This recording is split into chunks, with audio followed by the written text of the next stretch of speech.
be a new high for the euro against the yen. There's been a new high being put in dollar yen as well.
Southwest Airlines yellow UV holder Elliott putting on a statement following the guidance cut earlier today.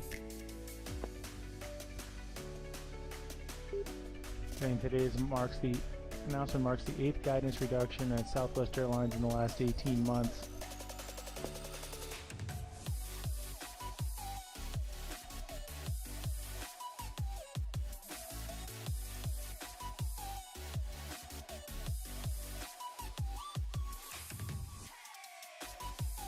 Just saying this is yet another example that fundamental leadership change is urgently needed.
Good morning, ladies and gentlemen.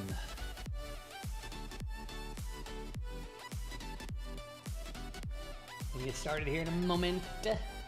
Ski. All right.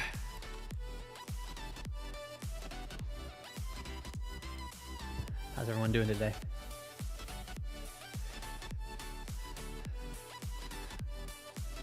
What's up, Alvis? JNL, SVNR.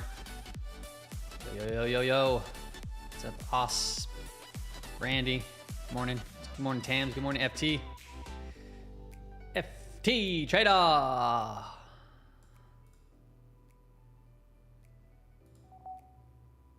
Yeah.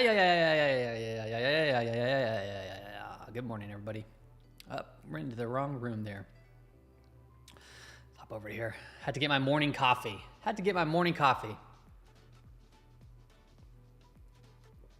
Oh yeah, that's the stuff. All right, let's take a look at the markets here. Got some interesting stuff going on today.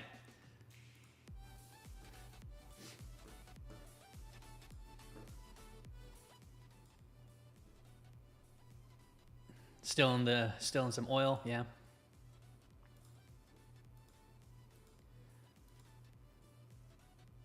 Hey KPR, Travel Journey, thank you for the super chat there on YouTube. Really appreciate that. Sorry, my little mouse is all messed up here. What day is it, Jamie? Earnings day for Micron. All right, good morning, guys. So let's take a look here quickly at the heat map, just get a good idea of what's going on in the market. So a couple of things that stand out pretty much right away today. Take a look at the dollar and take a look at yield. So, okay, it's kind of hard to see right here, but we'll click them both. So 10-year yield, boom, up on the day, right? Up 1.75%, coming out of this tiny little range over here. And it got beaten down, right? So now it's bouncing, right? Why is it going up? Oh, because it came down. It's pretty, keep it pretty simple, right? Dollar also looks like it's aggressively trying to start moving here, okay? So this one's also moving. So you have dollar up, yields up, and as we've said many times, right? We've talked about this all the time on the Stock Market Brief Show. When this happens, you can get typically weakness in other assets, and we've seen that time and time again. You can see silver's down, Q's down, consumer staples down, industrials are down, everything's basically down here on the day. You can really visualize that here in the heat map. So there's a few things that are really holding the market together, the holding it from a large market cap perspective, and that's Apple and Amazon. Okay, Apple holding up still rather well. I mean, we had a massive breakout right over here on huge volume. It came in pretty hard, okay, and now we're starting to see a little bit of a bounce on this little comeback. And honestly, I mean, this looks like it's just consolidating for a potential another run to 220. Okay, that's Apple, and that's one of the largest market cap names in the S&P 500 in the world. Amazon just is a stone's. It's probably going to hit an all-time high today, right? So let's just see here. So the high is at 191.7. It literally had matching highs today. So we're right there at the all-time high. I believe that's an all-time high. All-time high. Yep. Yeah. So today it tagged and it matched this prior all-time high. And Amazon, you have these series of higher lows building up right here. The same thing kind of happened to Google, which we talked about right here. Google hit a new high today, right? It got very, very tight and we exploded through those levels. Okay, large market cap names, they're still holding up rather well, but it is interesting to see that we had this whole screen light up green the other day with one name that was basically red, and now everything's basically red on the day, except for just a few names. We had FDX, right? FedEx report earnings. Huge move on there. So if you managed to catch this trade, congratulations. I didn't trade it, but I was prepared to start playing it through here. I think we posted that one in the trade ideas, if I remember correctly.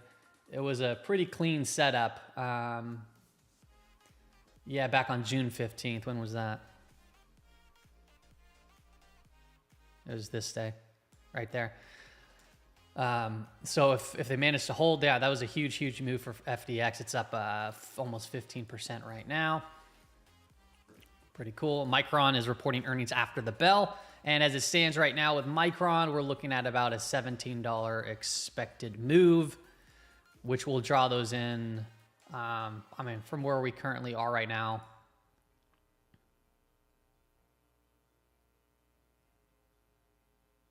I'm just doing rough, like, right, we get it closer to the close. Oh, my mouse isn't doing that thing again.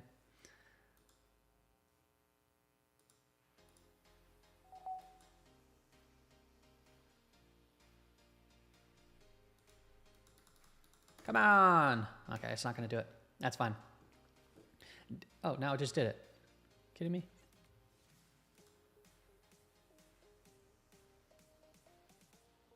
That's about accurate.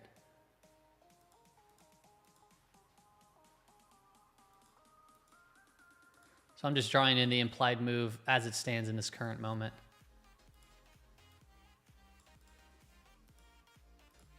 And it's really rough estimates, but close enough.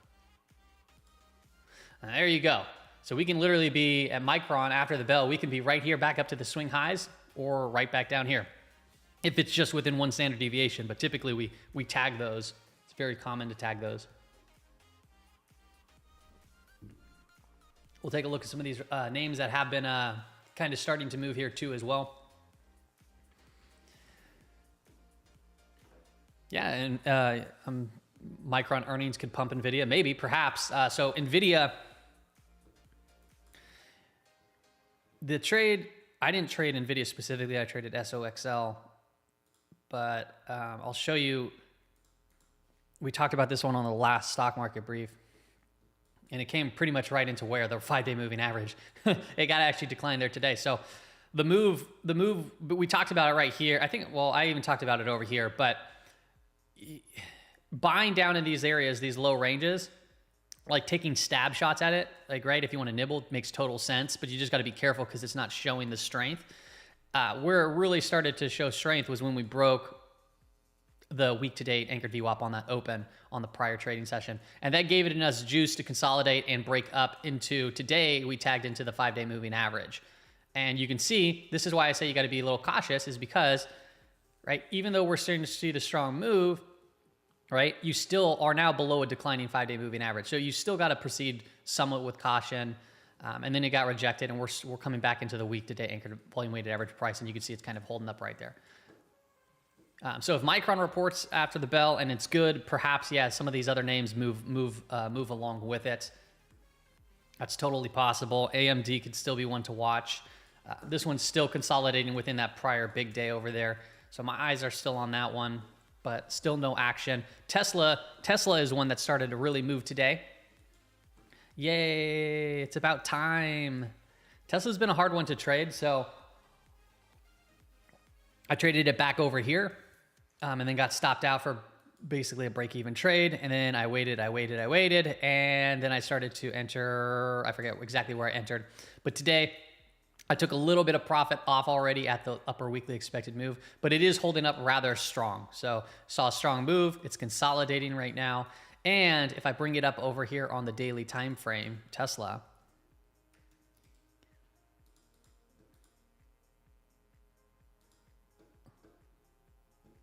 you can see, let me move some of this stuff out. You can see Tesla is getting above that year-to-date anchored volume weighted average price. So getting above the VWAP for the year, and it's starting to move through this. So this was the trade setup. I think I kind of walked through on the in the Discord or in the trade ideas section, where I saw pockets of nice volume on the way up, right over here, right over here. Let me pull up the volume chart.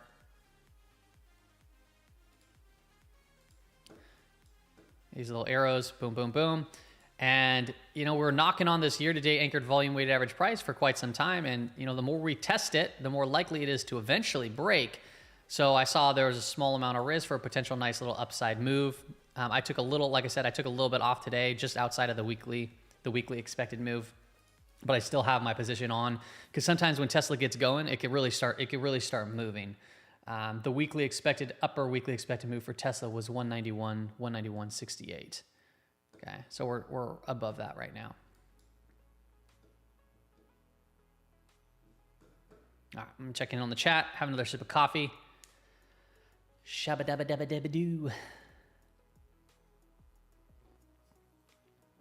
I'll give updates on my positions that I have here too momentarily.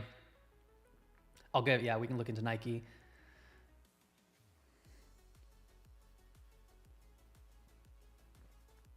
Ahoy, what's up, Blubber? It's hump day. Jamie. Thanks, Gianni. Or not Gianni, Giancarlo.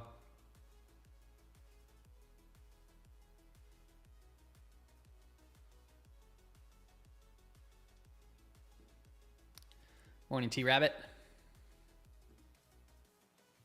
Good morning. All right, this is the book map for those that don't know. We saw a little bit of sell side activity here on ES. Okay, came into here, and you can see, you know, this type of stuff. It allows you to see what's going on behind the candlesticks, right? So as price was selling off over here, what did you see right here step in when we started to see this bounce? You started to see a supportive bid come right in.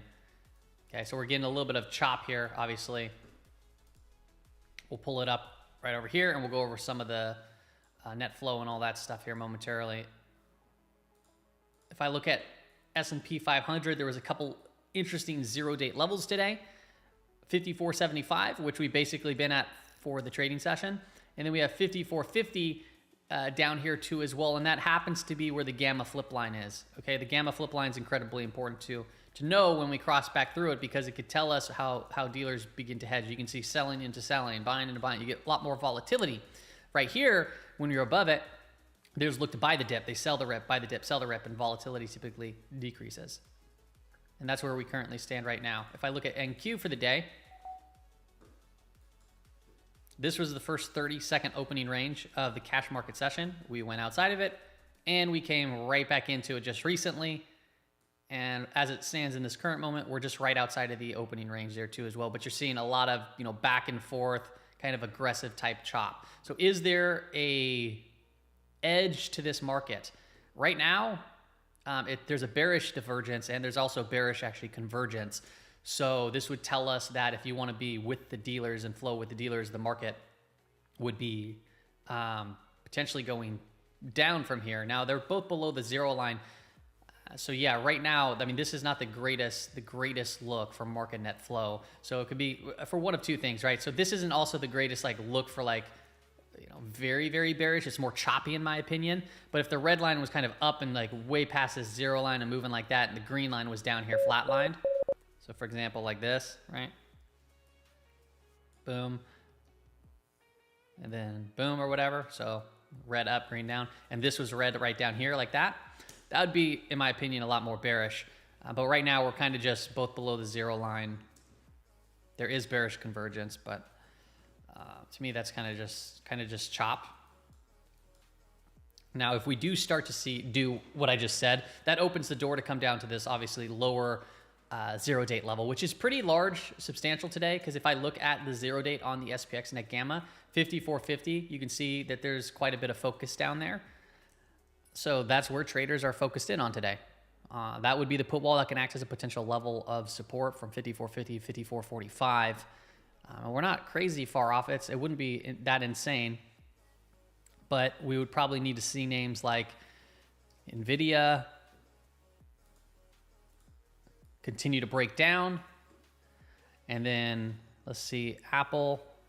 Apple's holding up rather strong today. So if Apple comes in, that could potentially help with that move there too. And then Microsoft, also it's pretty much at the highs of day. So if this comes in a little bit too as well, that could be what kicks off the market to go down to those lower levels. Okay, so I have some positions on. I'm thinking about even adding. I recently added another position. I still like utilities down here. So if I'm looking at sectors, I'm a fan of having a little bit of exposure to utilities, because utilities made this huge run. It's kind of coming off here a little bit.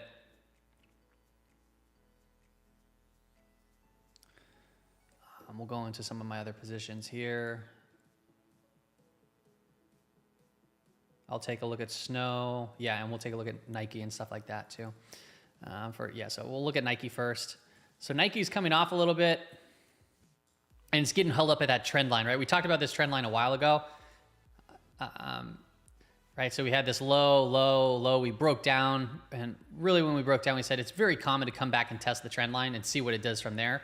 And yeah, I look at this, I'm like, yeah, it looks like a bear flag, and it's in bearish context. So yeah, all signs point to a bear move down. But the problem here is earnings. They can change everything, and in my opinion, we'll probably end up seeing I just have a weird feeling because of a lot of these retail type names. They've been doing really good.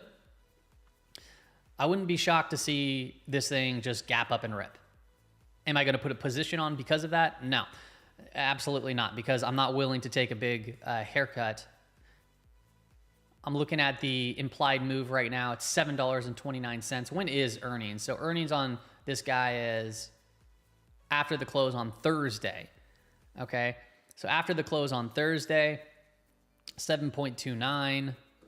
So right now as it stands, Rapid 7 RPD, reportedly Activist China Partners, has built a stake. Romeo Papa Delta. So that means we can, from where we are currently, right? You'd want to pull us more is towards the close tomorrow. Asking Rapid 7 to seek a sale of the company. Romeo Papa Delta. But the Nike earnings expected move in this current moment, it could bring us up back to the 200-day moving average, or it can bring us back down here to around 86. Now, the way that I like trading this stuff is after earnings come, all right, if we see a strong move and it's like this big, green candle or whatever, let me draw it out, big green candle like this, and it closes at the highs of the day, or, looks something like this, and we could potentially get follow through, right? But I would look for the consolidation. And then I like to play this as one of those powerful earning gaps moves and play it after the digestion and then see if we can get some continuation. But I don't like really entering blindly because the risk is large, right? So if I did do that, it'd be like a very incredibly small position, and it would be a coin flip, right? That'd be the only way for me to approach something like that. Okay. Authorities RDY to acquire nicotinell and related portfolio is a significant step toward building a global consumer healthcare business, running the Delta Yankee. Yeah, there's some good names that you guys are dropping, actually. So I'm going to go ahead and write these down just so I have a list going. If you want me to pull up other names, just let me know. What's up, Tommy? So we'll go Snow next. We got, what's up, Mario?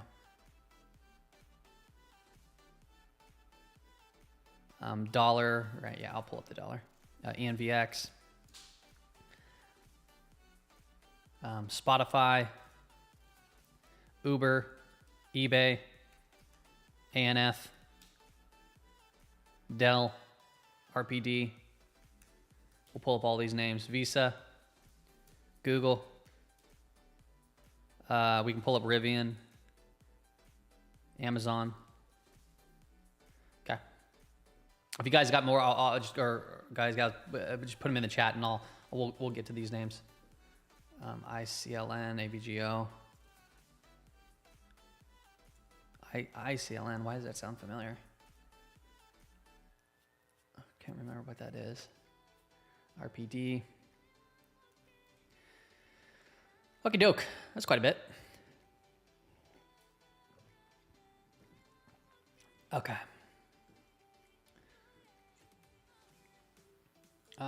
And then I'll talk about my current positions because I've been kind of moving around.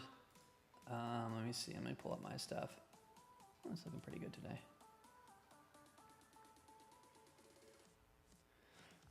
So I'm going to start with CELH. So I'm going to just talk about some of my positions that I have on. CELH was actually, I got out and I got back in. So CELH got me out this day right over here, basically on open because my stop was hiding out right there. And then I actually entered back in today at 53.77 a share Once again, it was another small position. So I started a small position. I added to it. It went up a little bit. I think I took some off, and then it went down, stopped me out. So it was close to a break-even trade, slightly down, I think.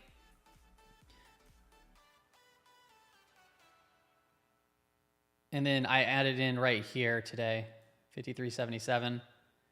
And that one, this one is more of like just an intraday trade, but I still think that we have the possibility to see a pretty nice bounce. The RSI was getting pretty frothy, a little bit of a positive divergence. I just took the stab in the morning, think that we'd see a little bit of a bounce back recovery. Nothing, it was a decent sized position, so it is going to be trimmed up. I went in a decent sized position because this was going to be an intraday trade. So there's the update on that. I'm gonna actually, while I'm actually here, I'm just gonna cut some of it off because it's already up. It's already up 3.62% on the day. Yeah, I'm good with that. I'm gonna go ahead and cut actually half of that off, just to reduce the volatility there. Okay, and I'll leave a little bit on. So I still have a little bit there now.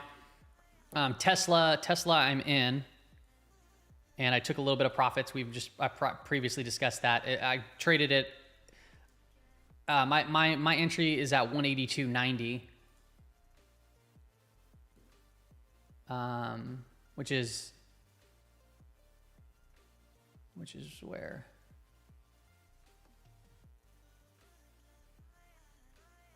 I think it was right here. Yeah, on this day. So if I zoom in a little bit, so 182.90. Come on now, where are you European bourses are trading for the day. The right here. CAC down 0.7%.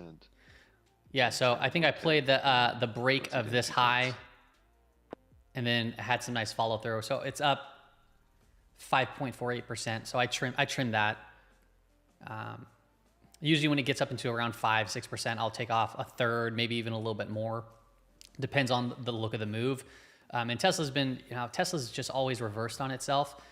There's going to come a time where it doesn't reverse on itself. It's going to continue on. So I'm leaving a little bit on. This time over here, I left it all on, right? This breakout that I traded, I left it all on and it reversed on itself. So this time I'm locking in some of those gains. I still have Beyond on, BYON. That's almost an invisible position. This is like one of those counter trend type bets looking for a potential pop. It is down. I mean, this is how small the position is. I'm still down like $50, $60, and it's I'm 1328. That's where I'm at, 1328. I'm like right here somewhere, right around this area. So yeah, I'm not even $60. Very, very small position there. I did recently enter into NU. Drawing at 0.155%. That was yesterday, right at around 12:20. Pretty much right here. Yeah, right on the breakout line, right here. So I was looking at NU. 37%. It was on the tight list, I believe. But this day I didn't enter in because, one, I missed the breakout and then it reversed flat on its face. And I'm just not a fan of that.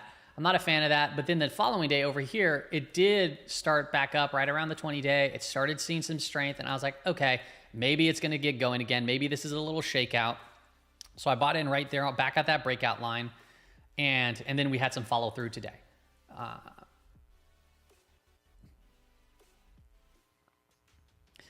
So it was up. My position was up at a point today. Where was this at? Yeah, at a point today, it was up roughly 5%. So I did trim it already down to like basically a half size position. It's, once again, it's a smaller position, but this one's a little bit higher beta name. So I got to still, even a smaller position, they can make, they can move, right? Smaller positions on high beta names, you got to be. It's not that it's just a small position, but you also got to pay attention to the beta of the stock, which, you know, how much it moves relative to the S&P 500. And this thing could move. I still have a little bit of Disney on. No, I added to my Disney position the other day. I'm flat on Disney's a slow mover. I'm up. I'm sorry, I'm not flat. I'm up. I got my per share cost is 101.74. 101.74 is I'm flat. I'm basically break even on Disney. It's up 20 basis points. All right, 0.2%.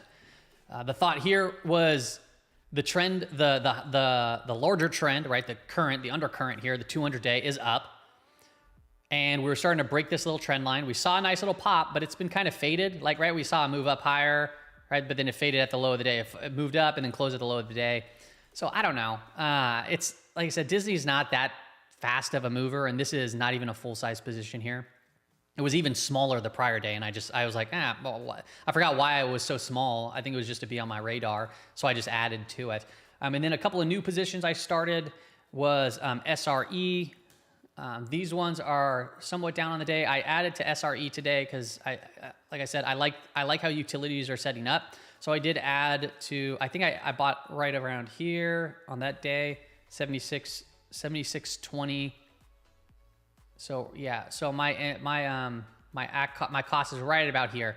So I played the breakout. I added a little bit more down here, very small amount, into the 50-day moving average.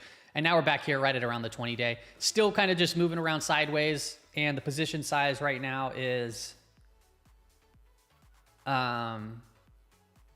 almost a full-size position in SRE. Now, it's almost a full-size position. So my stop would be just probably the low of today's trading day. Yeah, probably the low of today's trading day now, after today's kind of recovery. So SRE is on the roster there. Berkshire BRKB. And then we'll go over these names, right? Berkshire BK, my entry here was 413.43. So basically right here on this white line, came out a little bit, but then is coming back in. This one is, once again, one of those smaller size positions. It's coming in a little bit. Still the structure's there. And if it starts showing some strength, I may look to build a full-size position on a breakout. But if it comes down further and starts breaking these lows, it depends on how it gets there and what it looks like at the time. But chances are that's going to be the get out point. And then I'll look to re-enter if it corrects itself. Ralph Lauren was another one. This one's down near the lows of the trading session today. 183.43. So my entry is about right here.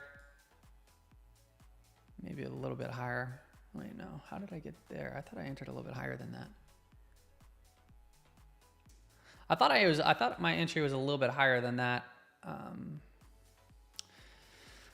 Well, it's down. It's down about 1.75% is where it's at, and this one is also one of those smaller size positions, and it's still holding its structure too. So I'm still there. And then Chubb, CB, which is insurance name.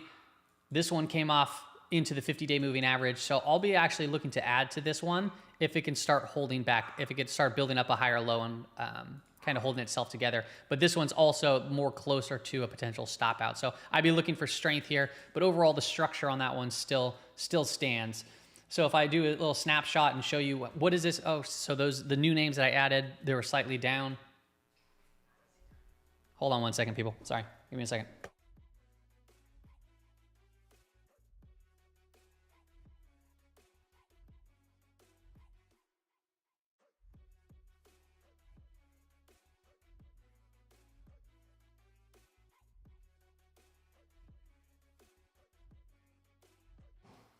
Okay.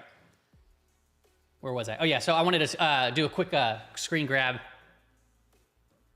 for just to show you like, sorry, somebody just got here. I gotta get Coco outside. Give me a second.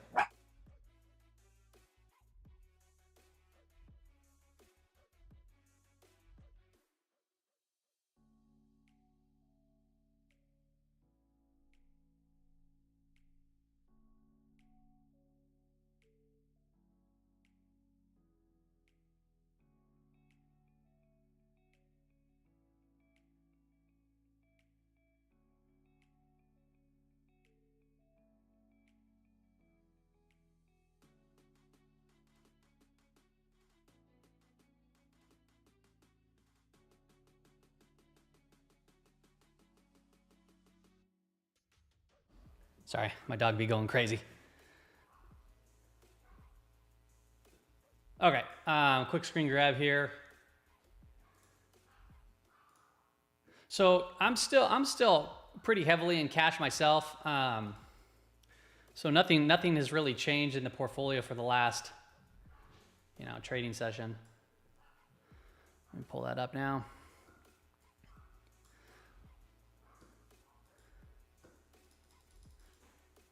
So that's where it's at right now. Just pretty steady P&L curve. Year to date is up around 30%. Then the last year is up more closer to around 70 to 80 combined with my combined accounts. Separately, they're a little bit different though. So still holding up rather strong there. I'm still looking to add exposure, but the market's acting a little funky. So I've been a little bit more cautious here on the individual names. And sorry, not individual names, but on the position sizing. Okay, so that's the updates there. Let's take a look at some of these names that the community is bringing up. We'll start off with Snow.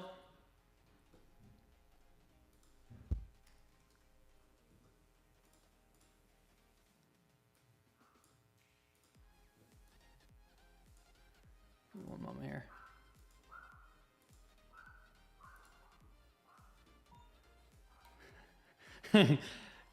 Coca said, bye, no, sell.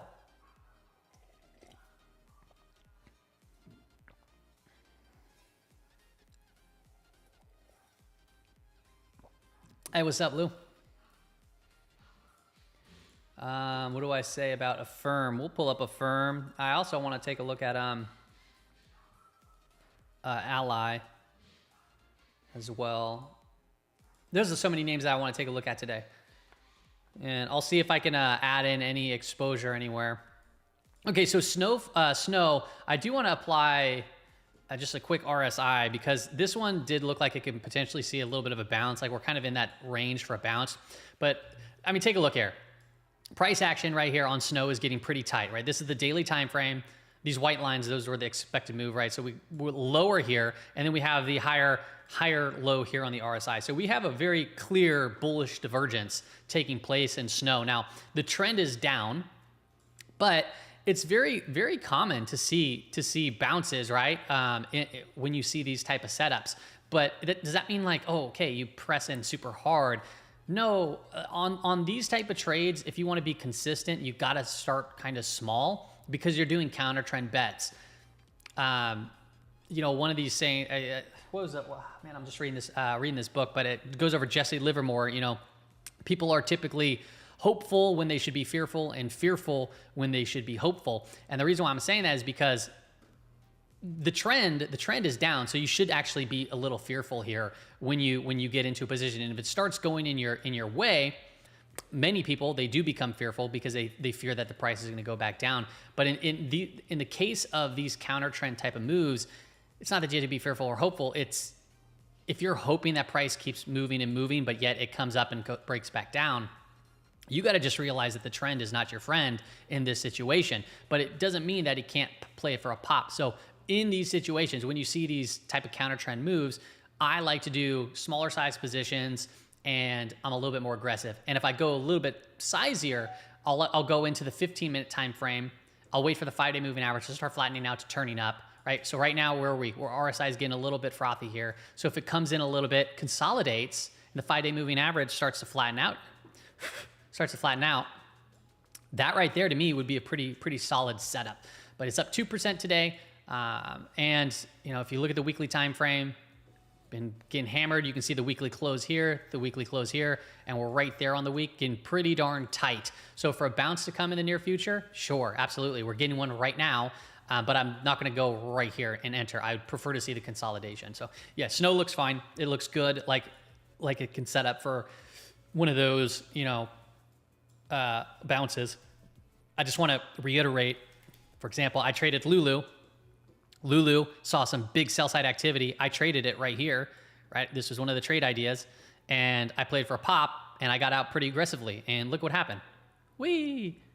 And now people are saying, well, what about now? What about now? What about now? I felt like the setup was right here because it was so darn tight of a selling that chances are we're going to get some sort of reflexive bounce. I look at the same thing with Beyond, right? Beyond, same thing. It's been getting completely smashed. You have a positive divergence. This one, looks like trash still. All these names look like, I mean, the charts look like trash. I don't know anything about the company specifically, but the charts look like trash. And then Celsius, right? So I traded Celsius today. Why? Well, for a counter trend move, we have the positive divergence. We had a new low. I got out this day, and, right? I let the thing break down, right? So you have to be a little tactical. You don't have to be, but I choose to be tactical in these type of setups. All right, I'd prefer to buy, because somebody commented the other day, they said, you know, I like these names, but I don't want to buy near the highs. And in my head, I'm like, that's probably the better time to buy. Why? Why would that be the better time to buy? Well, let me prove to you why that would be the better time to buy. Okay, here's SPY. Here was a high. I don't feel comfortable buying at the highs. Oh, okay. Oh, I don't feel comfortable buying at that high. I don't feel comfortable buying at that high. I don't feel comfortable buying at that high. Oh, now we're getting sell side. See, I told you we shouldn't be buying there. Okay, now it's bouncing. Well, I think I might go, I don't feel comfortable buying at this high. Oh, I don't feel comfortable at this high. Okay, strong stocks typically get stronger. Weak stocks typically get weaker, i.e., take a look at BABA. Black sheep, okay? Oh, like this low, okay? Boom, we saw this massive run up. Okay, now it came back down. Okay, I think that's the, the next low. Oh, we moved up, lower low. Oh, and now we're starting to actually see the trend break. Okay, is that the low? No. Is that the low? No. Is that the low? I don't know. Maybe, right? So if I go to the weekly time frame, you can even see that more, right? You might thought this was the bottom, or this was the bottom, or this was the bottom. I don't like buying at lows, right? Or if they prefer buying at lows, I mean, look at these trends. It's weak stocks get weaker, strong stocks typically get stronger. That is trend trading in a nutshell, right? So does that mean you just buy, okay, it's showing strength and you buy at the high right here, right? So SPY, for example, right? So how do you get tactical here? Does that mean, oh, it's moved up from down here to up here? Does that mean right now is the best time to buy? Maybe in hindsight when it goes up, but now you look for consolidations. And what are we doing right now? We're starting to consolidate, right? So we're consolidating here. And if you dig a little bit deeper, I mean, there are traders that are reaching out higher still. Where are we at? Where's 5,600? Come on, where are you at? Oh, it's right there. Oh, they already pulled these orders. They might add them back. Let me see here. Where's 5,600? Come on. Where are you at? Where are you at? Where are you at? So up here at 5,600, the other day, there was about 500, almost 500 contracts hiding out. So we'll see if that changes, but they're not right there. They pulled. But I can show you another chart and show you that traders are still reaching. Here is the net gamma exposure, and you look at the SPY, 5,500 is the call wall. But look at 5,600. It is starting to grow, and then 5,550. So traders are still reaching up, right? This is where people are going for. 5,500 has been really kind of just that line in the sand, right? 5,500, we came up to it, we rejected, we broke through it, we got sucked back in, came up to it, rejected, came up to it, rejected. And that's pretty normal price action for when we reach up into a call wall. Okay, went off topic there. Let's continue on. I look at some of these names. Somebody had mentioned, let's look at the dollar. I looked at the dollar a little bit earlier. The dollar looks like it's strong, and it looks like it's guaranteed to break out.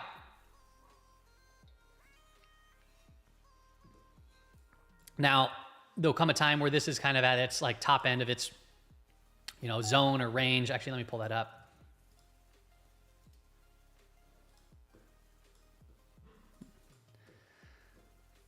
It's nearing the higher end right here. So the upper end, so the zone will bring us up right back up to around there. I like to use that. It's kind of like a Bollinger Band, a little bit more advanced, reacts a little bit quicker. Terminal price starting later this year.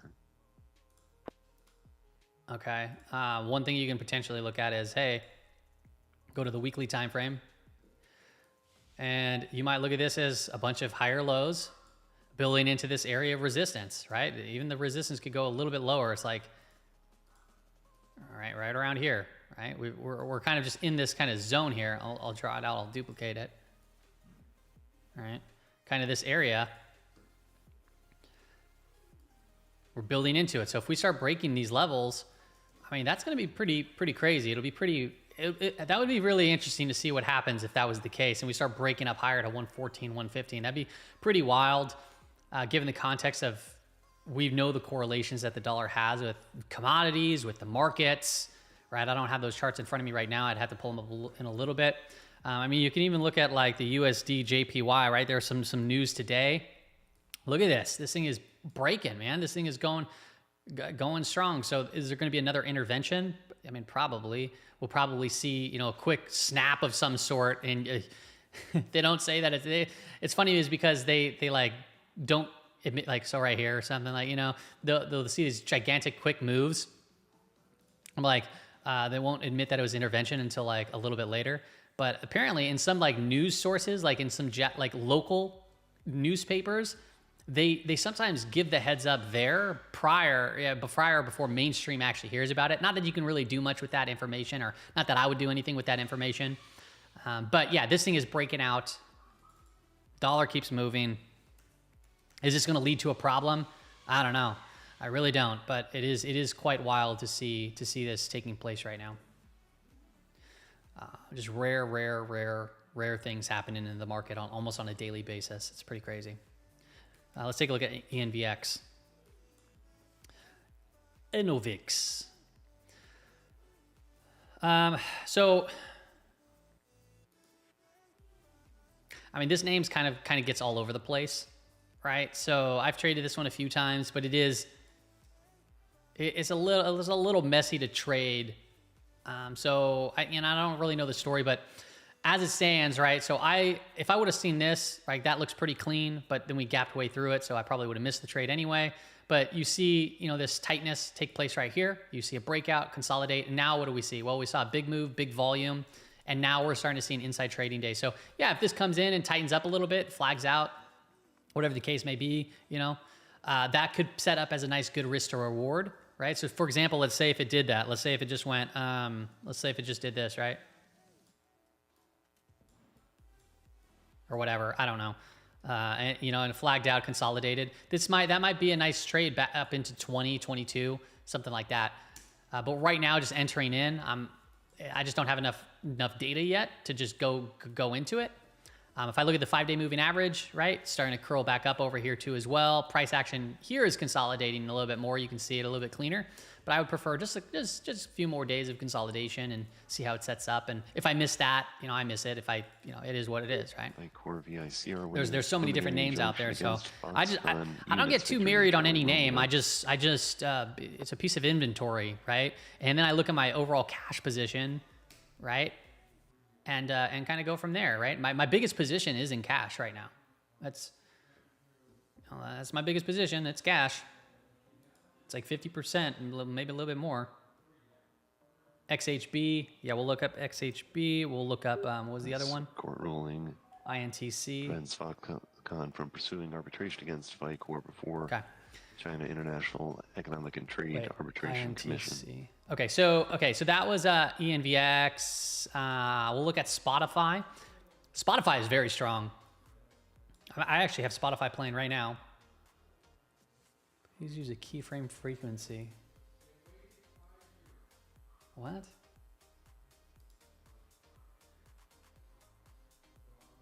I don't understand streaming.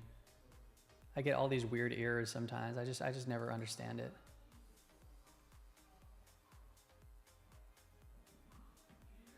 Yeah, as the dollar's up, 10-year yields. 10-year yields not. I don't know if it's necessarily showing like weak. Well, definitely not showing weakness today. It's up, you know, 0.75, 1.75. It's pulling back, and now we're starting to see a little bounce. It is underneath some of these averages, but I think it's just, for me, this is just like sideways. Just going sideways. Because somebody had mentioned also, like, hey, what about TLT? And I'm not going to enter into TLT here, thinking that the rates are going to kind of just be, you know, floating around. TLT is a tough one to trade. I will say, if you're just looking at this from a technical basis, right, you might think of this as a wedge, but it is getting back above the 200-day. The 50-day is starting to turn up. The 20-day is turning up. So maybe perhaps this is the start of something. And we haven't seen that flight to safety yet. So maybe perhaps if the dollar starts moving, maybe, you never know. Maybe there is a flight to safety going back into treasury yields or bonds, but we haven't seen anything like that yet. And if you look back to the left of the screen, where have we been? We haven't gone anywhere. All right. Okay, so Spotify, yes, Spotify is in a very nice trend. I'm just kind of like looking at this. I'm like, would I enter here? Maybe for a move up to 350. It's not my favorite look, but it's not a bad look. If I look at the weekly time frame, I mean, this thing has just been a constant grind up, but it's been kind of like whippy back and forth, right? So if I do trade it, I'd look at, like the 15-minute time frame. Like, okay, if I look at the 15-minute time frame, it's getting very tight right here. Boom, very tight. So this is probably going to make a move here in a moment. Maybe today, maybe Thursday, Friday, but very, very tight price action. So if we start breaking down, right, I'd be looking for how the 5-day moving average reacts. But if we start breaking up, I mean, this 320 can go easily to 322 and potentially even, like I said, up there to around 330 if this is kind of like one of those, pennant flag type of moves. Okay, so I mean, it looks good. It's in a strong uptrend. You may have to deal with some whipsaws back and forth. I personally would like it if it was just a little bit more, a little bit more tighter into the right-hand side. But overall, just a clean looking chart, clean trend. You can't, look at this. Look at the 50-day up here, just inclining up, and then 200-day right down here. Big spread between the two.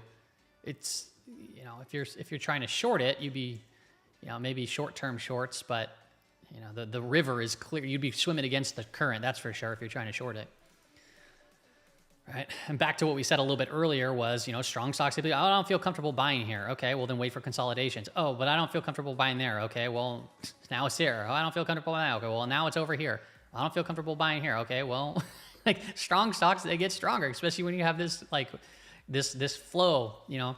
The problem people have with saying I don't like buying at the highs is because when you look at big crashes, where do they come from? They typically come, right? Like the ones that they're thinking about are from prior peaks. But a lot of crashes actually happen not at the peaks. It's actually when they're already showing weakness, and then you get big breaks. Okay? So, I mean, let's go to ARC. Go to weekly time frame, right? We came up here, right? So people might look at that and be like, I don't feel comfortable, man. Okay, cool. So it makes sense. But actually, where did the real break come from? All right, the real break was actually already seeing weakness. Look at the averages right here, right? Stocks move between 4 stages. You have accumulation, markup, distribution, and decline. This was accumulation phase. This was clearly a markup phase. And when you get this blow-off move over here, right? This blow-off move, and it comes in, this could be the early signs of distribution. And what happened? Well, the averages started to flatten out. That is definitely distribution. And then we started breaking actually down into a decline phase. And now what are we doing? Well, this could be potentially accumulation. Could be. It's below the 40-week moving average, below the 10-week moving average. But it is really going sideways. So yeah, I mean, ARC could actually look, I mean, it looked really good over here. I was about to enter in, but it broke down, unfortunately, so I couldn't. But now it's tightening up here again on the weekly time frame. And if it starts recovering this 45, 46, coming back up to 50, I mean, this could be moving into a markup phase. Too early to tell, unfortunately, but, something to keep an eye on. Because people won't want to believe it until after it's made its move. Right? But if you catch the early turns from accumulation to markup, they can be very, very rewarding. All right, so we got Qs are up on the day. SPY is now up on the day. So Qs are up 25 basis points. SPY is flat back at the 5-day moving average, slightly up on the day. Okay, Dow Jones Industrial Average up on the day. You can see here. Actually, surprisingly enough, do you see what just happened there? Okay, so this is funny.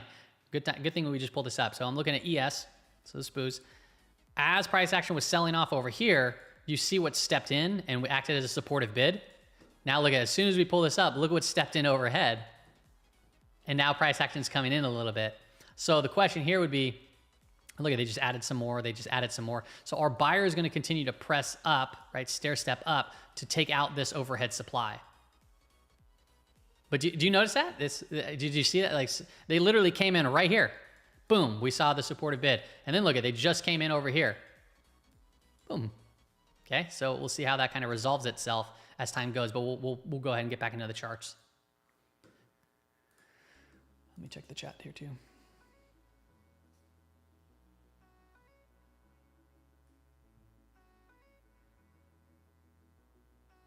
Yeah, Jamie, I just pulled up that dollar yen chart.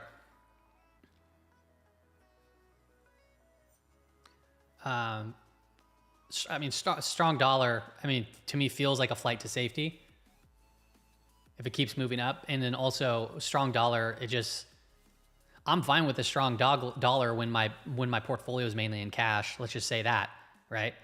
I'm okay with it because the dollar's correlation to various assets is wild. A lot of them are negative correlations. So if you have a rising dollar, you get a lot of names, get beaten up. I mean, you can really see that in the market watch tab today. And obviously, it's a little bit more complex than that, but we're trying to keep it simple here. So dollar and yields would be the, bigger intermarket assets to just keep an eye on that really can move various things. Okay, I'm going to pull some more of these names. AMD, yeah, Amazon. Yeah, we'll pull. These are all names that we've covered. These ones. We'll cover more of them. So that was the last one I did was Spotify. We're going to go into Uber. Target GT announcing a partnership to integrate their account intent data directly into 6 Sense revenue AI platform. Tango Tango Golf Tango. Nah, that don't matter. Okay, so Uber. Uber. Who's seen Silicon Valley? That show is so funny. If you're like a nerd, techie nerd, kind of type of thing. I'll pull up Dell too, thanks. Stop showing my order. Hey, what's up, Moonraker? Didn't see you there. Yeah, I'm going to be looking at Spotify, Uber. Yeah, we're doing that right now. Okay, cool. Just checking in these. You're welcome, Tulip. Thoughts on TLT. Tams, I may have just talked about TLT, or if you caught that. Or I did just talk about TLT, but I just saw your message now. So I'll already talk about it if you didn't catch it. Stop showing my... And Dell. Yeah, Dell is...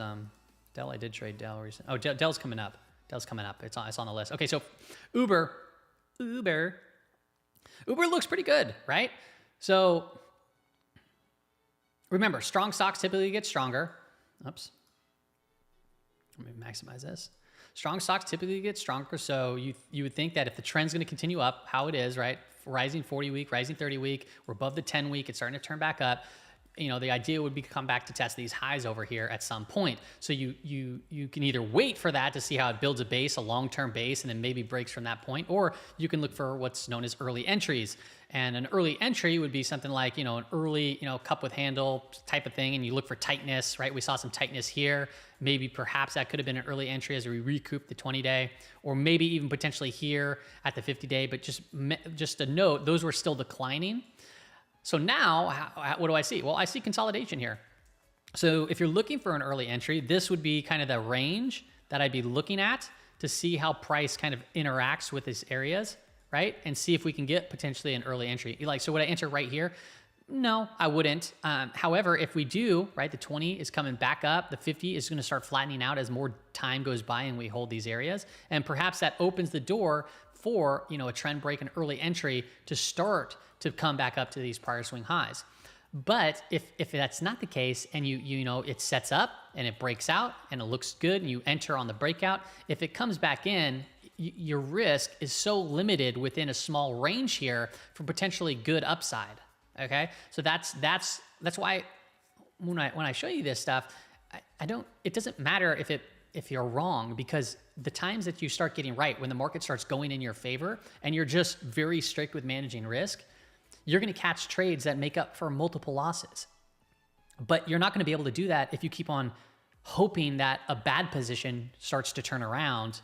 And you definitely aren't going to do it if you start fearing, your good positions are going to come back in. All right, so just food for thought there. Uber, but also, so I also like DIY, but I just don't like these lower price names. But I do just want to point out DIY is like the Uber for China. And, I did play Breakout over here. I've tried multiple times. I played the Breakout. I did get my target, like 20% or so. I came back in, and now I'm looking at it, and we broke this trend, and now it's getting very tight here too as well. So this could be potentially one to watch. This is on the pink sheets, unfortunately. I think that this is a name that's going to go back on. It's going to get listed back onto the bigger markets like the composite, the NYSE or NASDAQ or something like that. That's my take. When that would happen, I don't know. If that'll happen, I don't know. But man, it's just a big old company, you know. And I think that they worked out. And what was that Luckin What was Luckin Coffee again? Dang it. Luckin. Yeah. No. Yeah, LKNCY.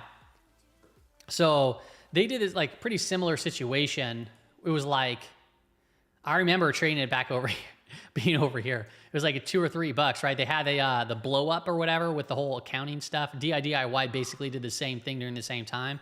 But then it like, you know, consolidated over here, you know, around $4, and it started moving up pretty good. And I mean, this thing took it up to $38, and this thing still trades on the pink sheets. So it could be a similar situation with DIY. Obviously a way different business. This is coffee shops, right? This is like, yeah, just coffee shops. And the other one is like an Uber, right? Coffee makes me think of Bros. Yeah, Bros looks still pretty good. Dang it. I was looking at this little consolidation there, and this one didn't trade it though. Okay, let's continue on. eBay. eBay looks good. eBay looks like it's just consolidating here, going sideways. Yeah, it looks pretty chill, pretty good. It's getting tight these last 1, 2, 3, 4, 5 trading days. Look at the weekly time frame.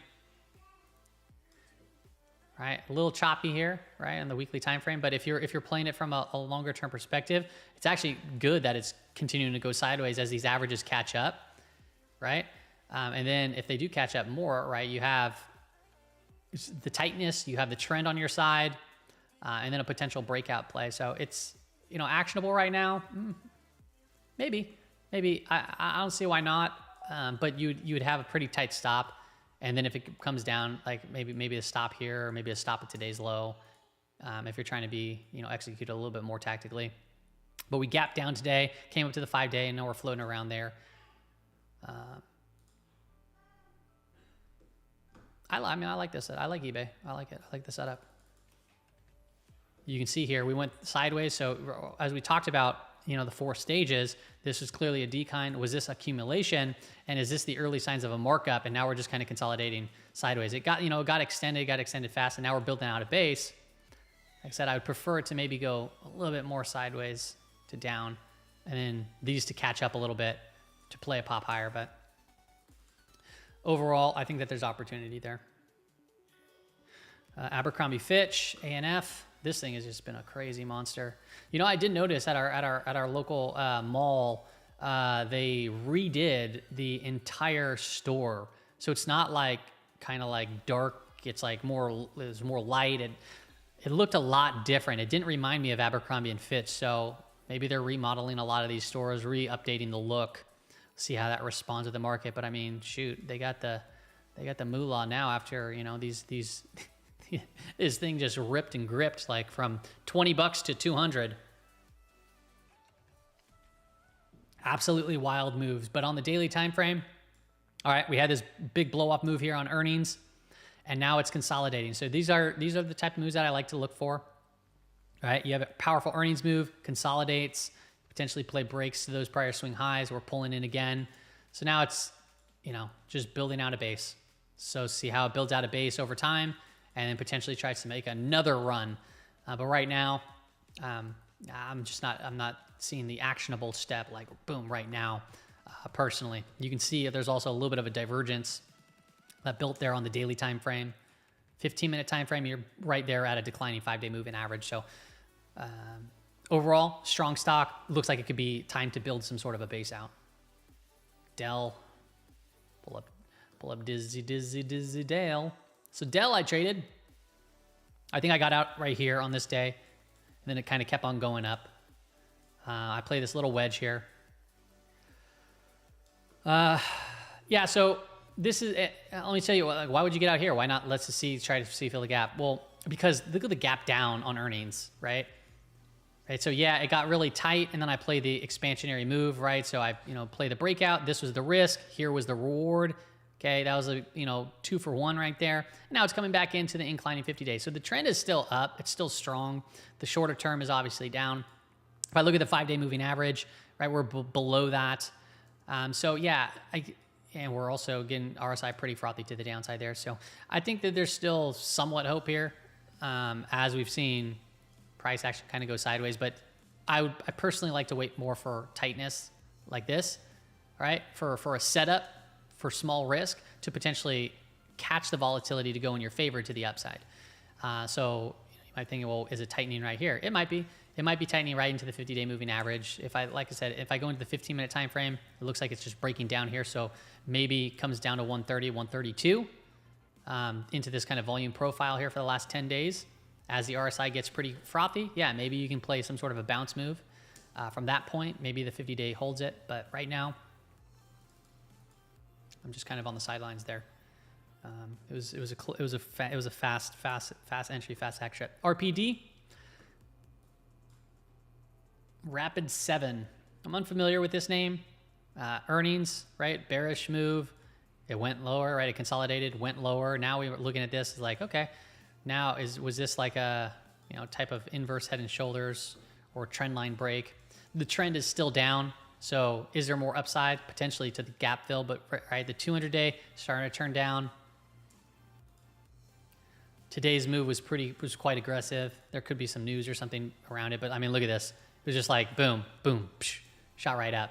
So see how it resolves itself. I wouldn't, like, if you were ready and you caught that exact move in that 1 minute that it moved, cool. And maybe play it up to a gap fill. If you're in it, I would probably just have a stop at the low of the day. But as it stands right now, yeah, it's not really my type of setup for a chart, right? Even if it goes up to $49 from where it's currently at, I'm not trying to trade that. Doesn't mean that you can't and still make profits. It's just there's only so many names I can have on my roster that are buying crazy dips that come down and then start to show strength. Visa's still just building a base. Okay, not much more there.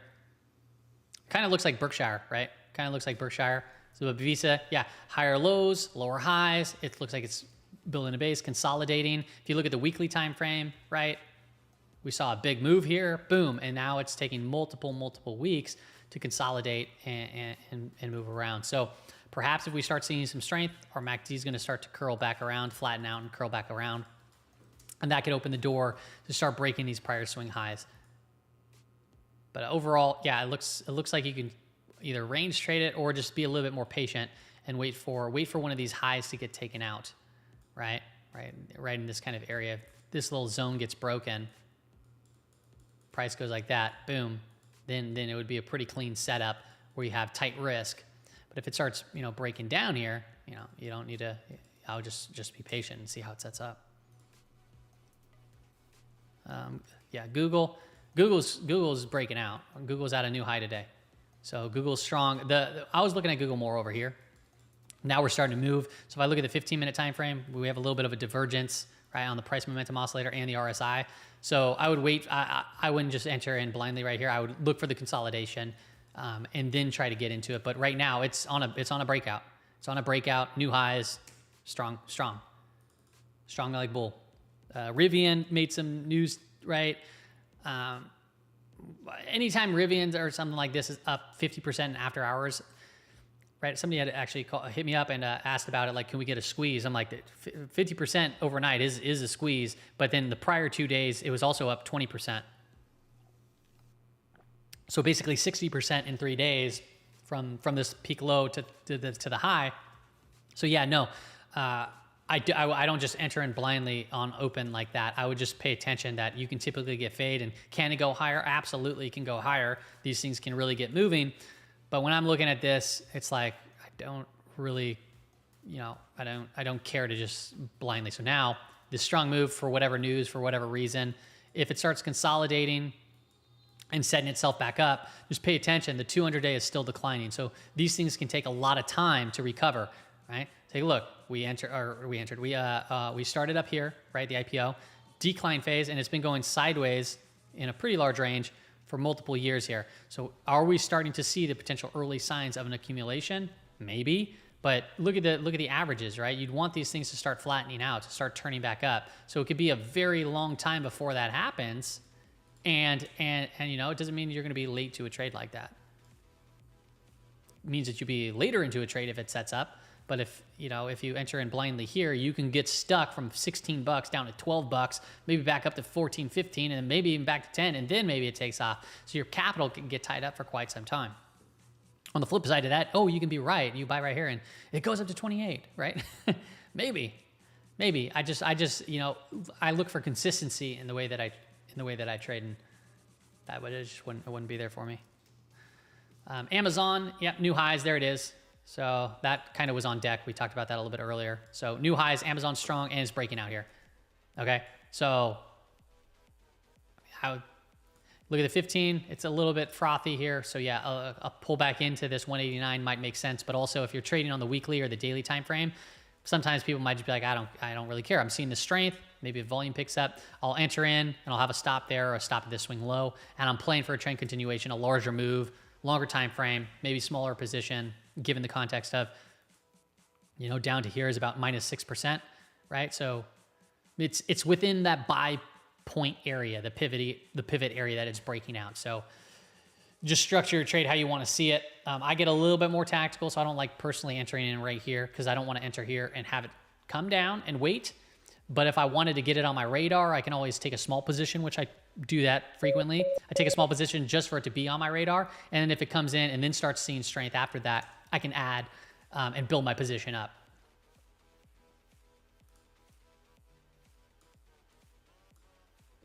Okay, we got AVGO on deck.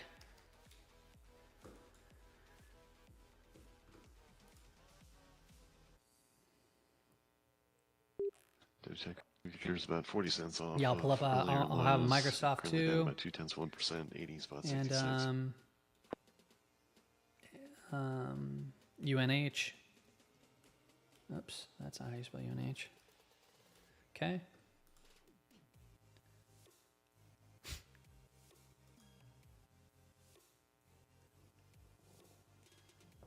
Get Moonraker. I'll always keep busting my butt. Okay. Let's go into a couple more of these names. So AVGO, Broadcom. Look, we have MU reporting after the bell. It's probably going to move some of these names depending on how it reports. AVGO, it actually came right into its earnings expected move, right? I think we talked about this the other day to see if it comes down here and see how it responds, to see if price kind of has that memory of that level. And sure enough, it does, right? We closed on it. We came a little bit lower, and now we're right back at that level. So that's the upper earnings expected move. If I look at the 15-minute time frame,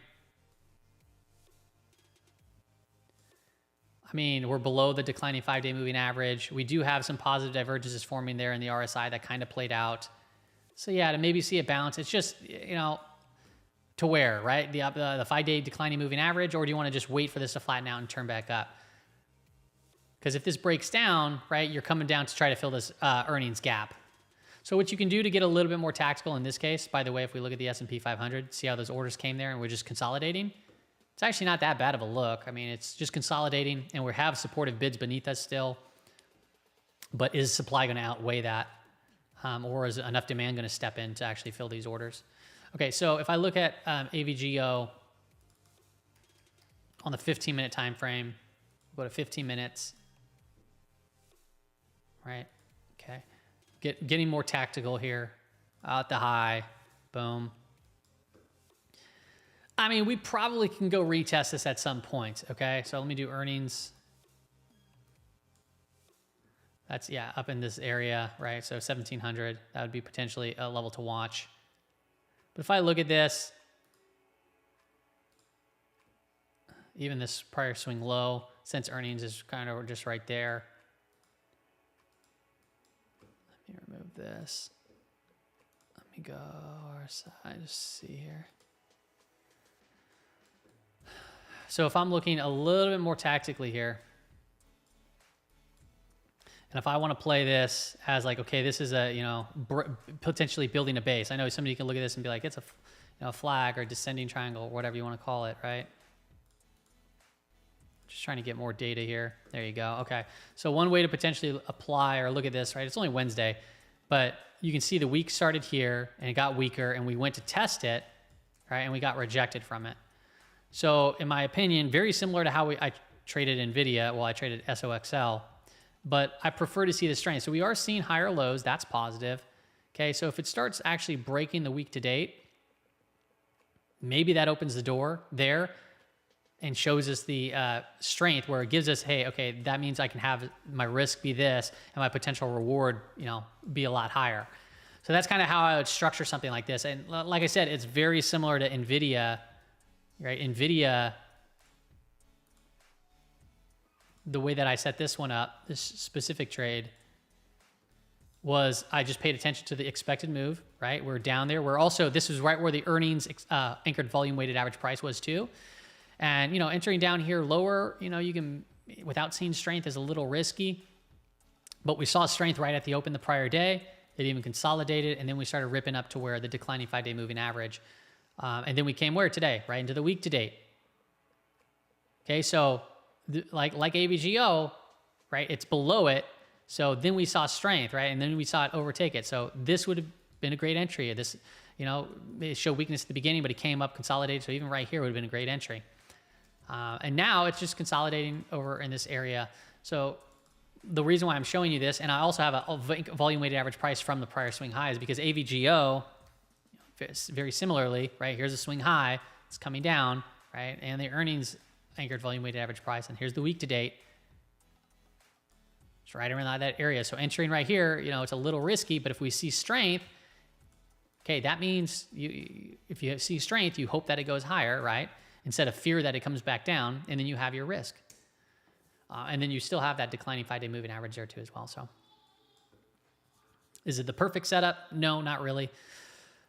But I can see how you can just be tactical and set up a trade. And if you're wrong, I mean, get out. If you're right, cool. You know, that's about it. That's about it. ICLN.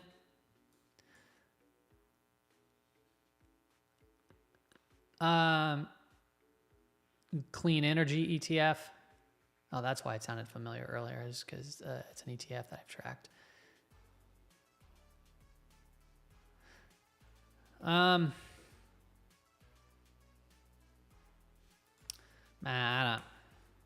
don't know here.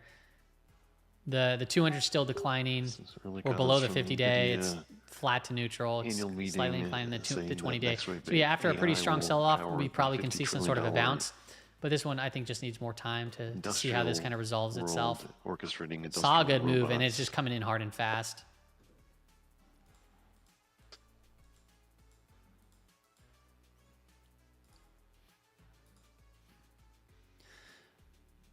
So yeah, this one, I mean, I don't know if it'd be for a trade or for investment on this ETF, but I would prefer, if it's being an ETF, I prefer it above the 5-day. I prefer it to flatten out and turn it back up. Maybe that opens the opportunity for something. Like I said, I can see a bounce, but it's going to take a long time to get this 200-day to start to flatten out, to turn back up, because price has been below it for so long and it's been straight declining. So you can have a lot of chop. Like right here, people probably got pretty excited. Yeah, it's back above the 200-day. Yeah, but the 200-day is still declining. Okay, so it gets above it, which means what? Yeah, it's bullish, but bullish with caution, because you have the trend, right? The undercurrent is still pulling you, pulling back, right? You're going against the current there. So that's kind of how I read into those, just the average price moving. I did RPD already. At least I think I did RPD already, right? RPD, yeah, I already did RPD. Affirm. Affirm could be setting up for something here. It just kind of keeps making moves and gets rejected. It keeps making moves and gets faded. But we're right there at around the 200-day. This one is inclining. The 50-day is neutral to flat. We're right by it. And the 20-day is turning up. We saw actually a couple of days with some good volume. So take a look here. We saw, this move up here on some strong volume. And then it came in this day and this day on like pretty much no volume. Got very tight. okay, on declining volume. And then it moved up again on inclining volume. Now, these last 2 days, they're trading within that bar on smaller volume. So the days that are up, we're seeing actually good volume, right? The days that are down, it's kind of coming in a little bit. Not all the time, but like this one right here was a pretty big volume day, but in the recent trade, okay? So when I'm looking at this, I would be looking at this just, I have already highlighted it, right? If we start breaking above the highs over here, so if you want to get tactical, you look at the 5-day moving average, we're above it right now. So if we can hold these levels and start to maybe see some strength, that could be an opportunity for a potential pop. But just to be fully aware, I mean, this is a name that's kind of all over the place. The weekly time frame looks like it could be doing something here. So we have that decline phase accumulation. This was clearly a big move right there. Could be considered the stages of a markup. So when I look at this here, I'm looking at like, okay, so it's consolidating all of this. These averages are still moving up. So I like this more on the weekly time frame than anything. But I would want to see the strength. I want to see it recoup some of these levels, right? I mean, shoot, I wouldn't even be mind waiting for it to go to 40 and see what it does up there, and then see if it can break up to 50. I mean, if that is the case, and this is just a longer consolidation for potential continuation, I mean, you can look back at this and be like, it was an inverse head and shoulders, right? And if that was actually, I mean, that's a little bit deep of from neckline to the head, but yeah, it's a little bit too deep to even be considered that. But you never know. If a break to 50 would bring you up to around 100, that means you have a name that if we do that, you know, you can be looking at, oh, that's a 200% gainer, right? That'd be on the weekly time frame. And you know, you look at these all the time in hindsight, but right now, that's kind of how it's currently setting up. We just need to see some strength and continuation.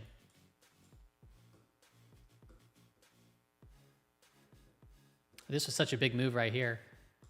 This right here, nice consolidation, and this breakout move right here was just a monster. Kind of reminds me of DKNG, how it's set up on the daily time frame. But that right there was a 174% move. All right. And then since that, it's down 41%. So it could be just digesting that huge move and potentially trying to set itself back up. MACD is starting to turn around here too, starting to flatten out. So maybe if we get a bullish crossover here and we start to see it recoup, that could be pretty cool for a firm. Pretty good.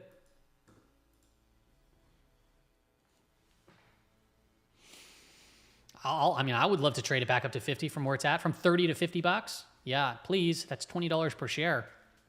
You know, I just want to see the strength, because lately it's just been floppy jalopy. All right, Ally.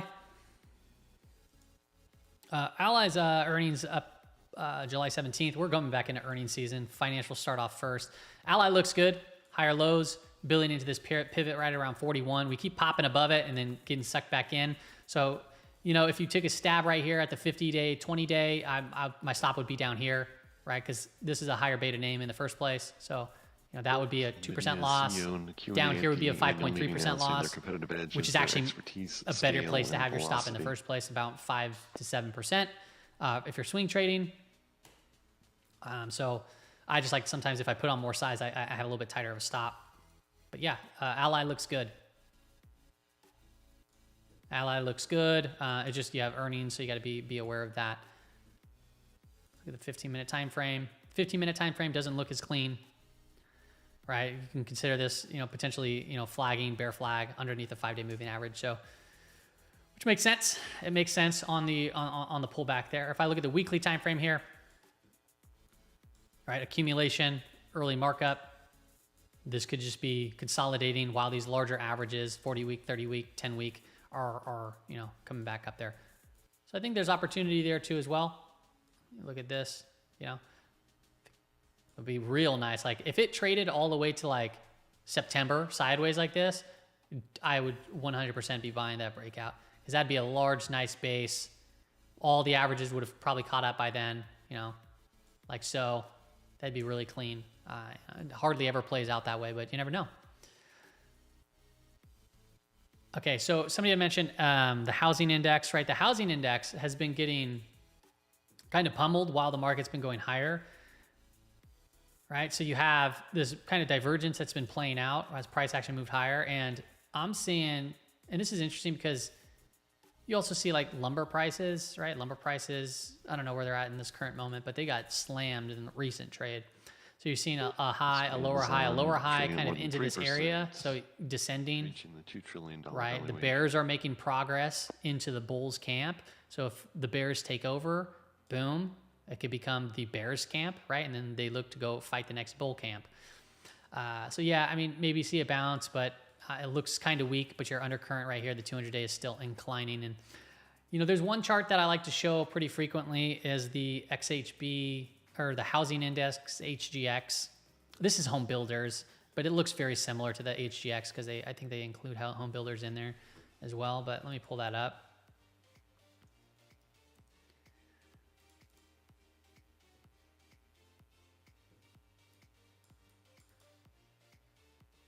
Give me a second here.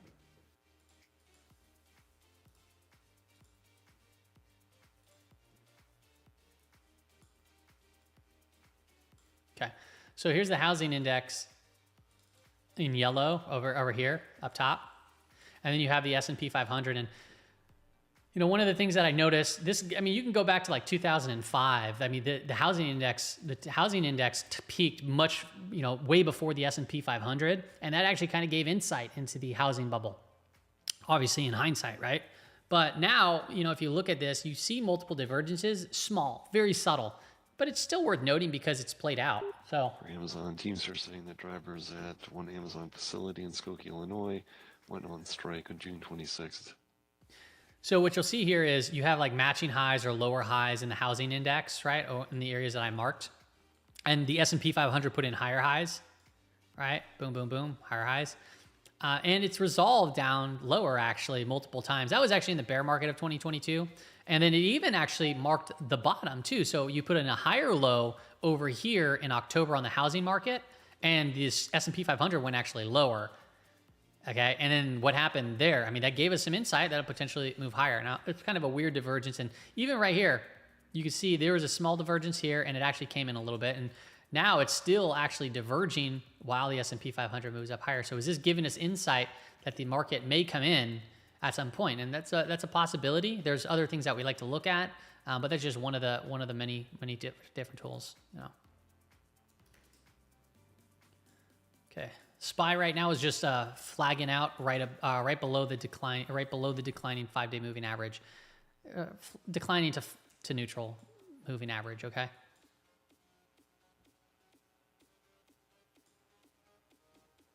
And we're really pretty much unchanged on this week for the most part. We're slightly up.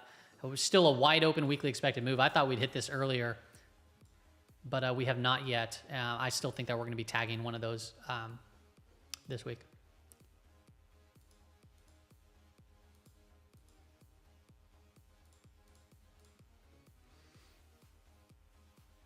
Hey, thanks, IK.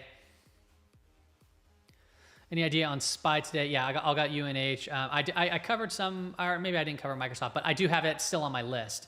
So I covered a firm Ally. I just did XHB. I have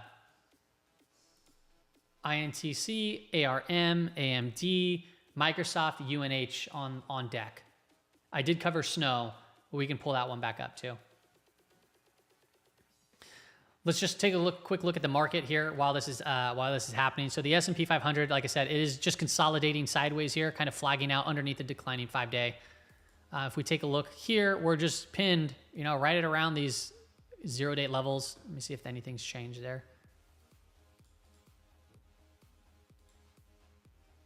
5480. So traders are reaching to around the 5480 marker, which we're just above.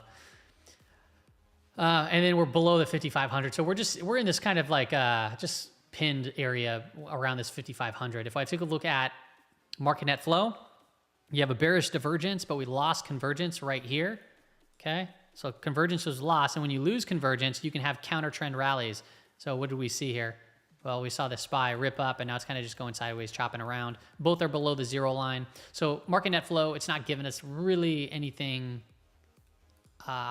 too valuable right now of insight, other than like we can just be choppy. Okay. Slightly up on the day over here. And we're above the week to date anchor volume weighted average price. So, I mean, the structure here looks bullish, but you're still below the declining 5-day moving average, and you have a daily expected move. So if we start seeing strength, because somebody was asking about targets, I would just be looking at the upper daily expected move. It's at 547.18. Did I update that? Actually, it's 547.18. The lower one is 542.48. And we just, I mean, if this was like telling me a different story, if the green was way up here, the red was down, I'd be like, yep, it looks like we're going to be breaking for sure. But right now, it's kind of just like one of those, dude, a coin toss. Because I even look at the 0-day positioning, and we're basically at 54.80, and nobody's reaching out further right now. You have most of the distribution down here at 54.50. Nvidia wrapping up the Q&A at the annual meeting. So, yeah, the only thing that I can go on right now is just the current price action for the day, which is structurally pretty nice looking. If I take a look over here, we still are below this area of supply, but you do have, you have a supportive bid here. So are they going to have enough, demand that pushes through this overhead supply? So over here, we started selling off, and then they added liquidity, and we started to see the move. And then what do we notice? Right here, right when we pulled up Bookmap, we were like, oh, look at who just stepped in. Okay, look who just stepped in, right? And then, did it do this type of move, but the opposite? No, price action is holding up rather strong here. They're supporting it. So now we just need enough buyers to continue to press and outweigh these overhead sellers, the overhead supply. And I mean, just looking at this, it looks like they want to take it, right? It really does. So let's take a look at Microsoft, because these are the names that are going to actually help move the market. So Microsoft's a new high today. I mean, it's just not that bearish of a day when you have all these big cap stocks like Microsoft hitting a new high, Apple's up 2.4%. The other day when I was when I made my video about Nvidia and some of the new trades, somebody said that's a bad idea. I'm going to short Apple, semis, and like CarMax or something like that. And like in my head, I'm like, why? Like, why? Like it don't make any, like, why would that be? It just didn't make any sense. So, so let's see how that worked out for them. We'll look at SMH. All right. SMH bounced right there at the month to date expected move. SOXL did the same thing, obviously. Okay, leveraged. From down here, it went all the way up to here. And then Apple is up from that day. It's up 2.9%. I think CarMax may have fell, I would imagine. CarMax is a weak name, so that makes actually more sense. From this day, it would technically be down a little bit, but it's up today.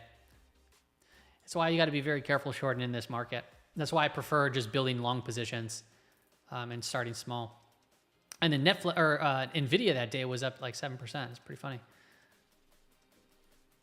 Don't short in the hole, man. Do not short in the hole. Wait properly for a good setup if you're shorting the market.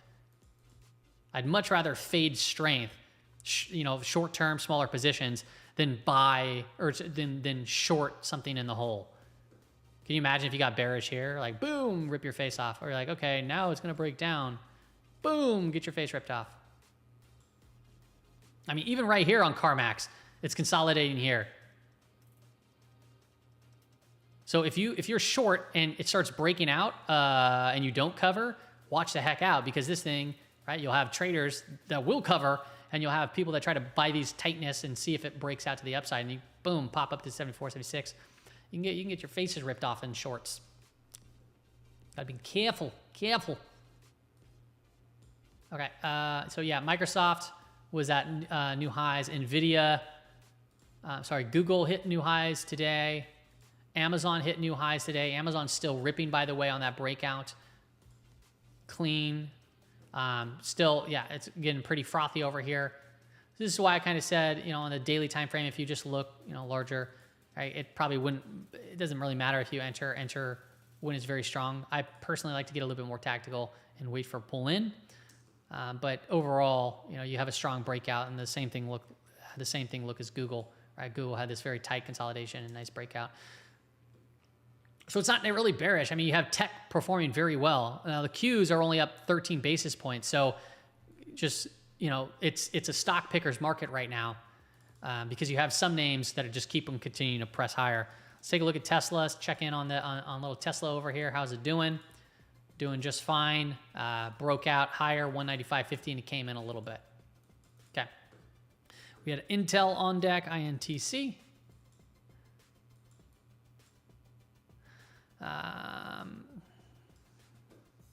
mean, Intel looks like it's trying to build some sort of a base, but I mean, it's in very bearish context. So remember, weak stocks typically get weaker, strong stocks typically get stronger. You had, you know, earnings move, it was bearish, and now it's consolidating. So would you be surprised if it broke down further? I would not be surprised. However, sometimes on strong moves, that's why I kind of had this wedge over here, was because you get these exaggerated moves, and then sometimes you can see the bounces, right? And during this time, there's also a little positive divergence. We don't really have that right now. So if price were to break down further, this potentially could lead into a positive divergence, which could then set up another type of style trade like that. But right now, yeah, I mean, if you're long, I mean, I would just watch out, like, you know, if your stop's down here at the lows, and just respect it if it actually does break, and then, you know, move on and go to the next. If I look at the 5-day moving average, it's still below the 5-day moving average there too as well. It's starting to decline. So it's just not my style right now. It's just, you know, and if it starts breaking up, maybe it creates a little bit of an opportunity for a pop, but nope, not there yet. Not yet. ARM. So here's another example. ARM we talked about over here on this consolidation, right? So this is why I like these consolidations. And you see these very small range candles, right? If I look at the range, I'm looking at the high to low, so high point to low point.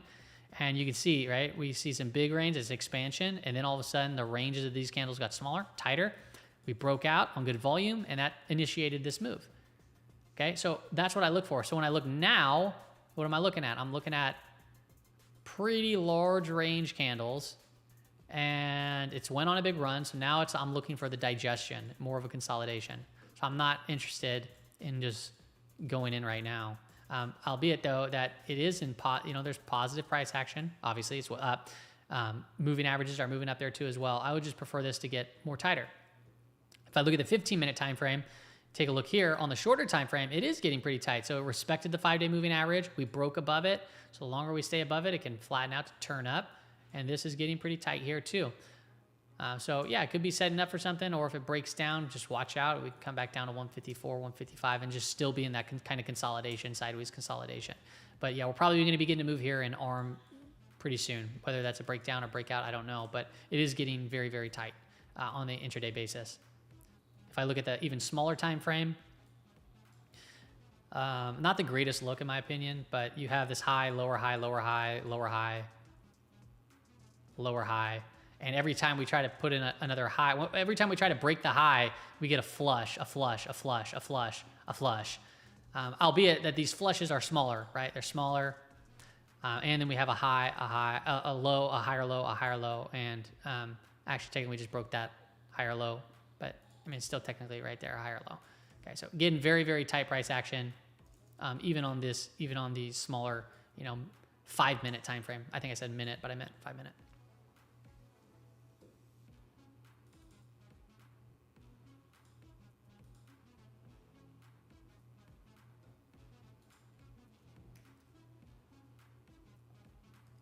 I'll pull up AMD. AMD, I don't think it's actionable right now, but I'm still watching this consolidation over here. About 20 minutes, we'll get results of the Treasury's 5-year note auction. Yeah, I'll pull up the UNH. So, yeah, I'll pull up UNH. It's coming up right after this. So AMD, like I said prior on AMD, you never know. This could be trying to build out itself a longer cut with hand, a longer base. And I'm looking for early entries to see if that was actually going to be the case. And I still think it's possible, but it's just not there yet. So I want to see this turn up, and I want to start to see strength, maybe through and around that 170. Okay, but right now it's at the lows of the day. It's still trading within this prior candle, digesting, consolidating. It's been kind of doing that in this little down channel here. So I'm just watching this trend, seeing if it turns back up. I'm not going to enter early on this one. I don't see if anything takes place. Micron is reporting, like I said, after the bell. And that can, if it's positive, I mean, they can make these other names move. Can I miss it? Maybe, but on a move like this, I would prefer that than just buying here and maybe it goes lower, you know, and so forth. Even if it comes down lower, you know, maybe it does something like that. And then I'd be like, okay, well now might be able to enter over here and see if it can break once again, extend to the right, you know, this trend or something, right? Might take a while. It might not. It might never break it. You know, who knows? But if it does set up like that, where we put in higher lows, you know, all of a sudden, and then we start breaking the trend, that's why I'd look to kind of execute on it. I mean, look at Tesla, right? So Tesla, I mean, I tried waiting, being patient. We broke that trend line. Kind of looks like AMD, right? How it kind of broke lower, and then we went up, and then we consolidated. Boom. Okay, and then we saw the pump. Okay. Just so you know, SPY's coming in a little bit, or S&P 500. Looks like the supply is still there overhead as that's happening. All right, let's take a look at UNH.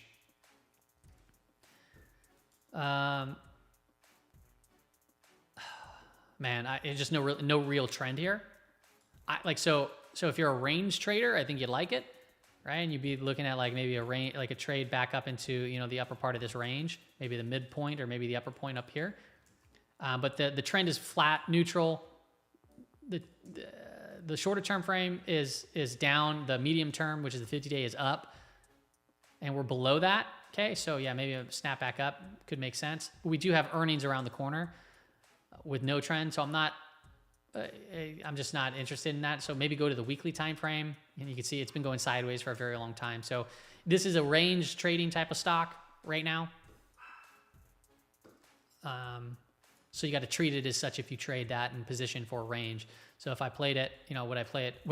If it goes up to, you know, 500 or 520, am I gonna hold it there in hopes that it, you know, goes higher? No, I'd probably sell into it, just given the context of the range. And then if it sets back up and gets stronger, yeah, then I might look to re-enter or something like that. But you have earnings around the corner. Earnings 716. Let me make sure that's accurate. Thinkorswim's been doing some weird stuff lately, but I'm gonna act as if that's accurate. But they've had a few mishaps on some of these names. Like I think Boeing even had an incorrect one. But yeah, implied volatility is going to be rising. Options for $20, $30 expected move there. So Bravo X-ray. Yeah, let's look at so that's United Healthcare. Let's look at United Health Group. We'll pull up XLV. I mean, XLV looks a little bit cleaner of a setup, right? So I like that base on XLV. Right? We saw this. We saw the weakness here, and then over here is funny because I was talking about it. I was bullish healthcare, and I'm like, it keeps gapping up and fading, gapping up and fading, gapping up and fading, and it kept doing that. I'm like, everyone's going to be left in the dust if this thing starts moving because they're going to get so irritated with this type of price action. Sure enough, it broke out, and then we actually gave a good consolidation right there for a move higher. And I think I tried to trade MRK. Yeah, I did trade MRK, and it was over here in this tight consolidation, and this day right there broke me out. And I said, I'm just going to wait to see if it sets back up, and it's setting back up. So MRK is right here near the pivot. So if I look at this at the weekly time frame, I mean, technically it's already broken that kind of that level over here. I don't know where the week's going to close, but strong trend, strong looking chart. It's holding up rather well. And even the 15-minute time frame, you're above the rising 5-day moving average, and it's consolidating here. So MRK is I hate entering after a very strong move into this, but then again, I just have to go smaller positions. Earnings also around the corner. Earnings are going to be around the corner on most of these names. So if I go here really quick, and I look at the S&P 100. Come on.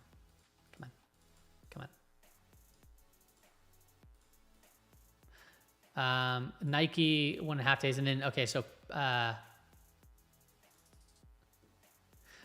Pepsi 10 days away, and then when we start hitting the main earnings season on the new quarter, we have BlackRock, Bank of New York, Wells Fargo, Citigroup, JP Morgan, Goldman Sachs, Morgan Stanley, Bank of America. Those are all going to be reporting earnings prior. These financials have been getting smashed today. Look at Bank of America come off. Yikes.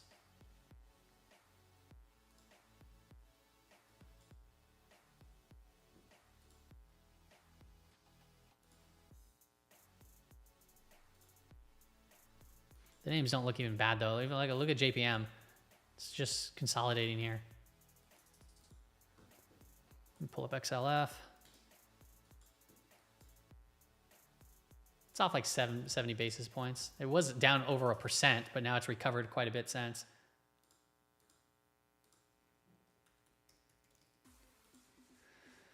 Okay, so we went through a lot of names.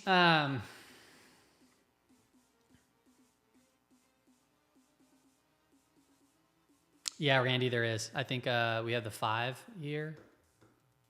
Let me see.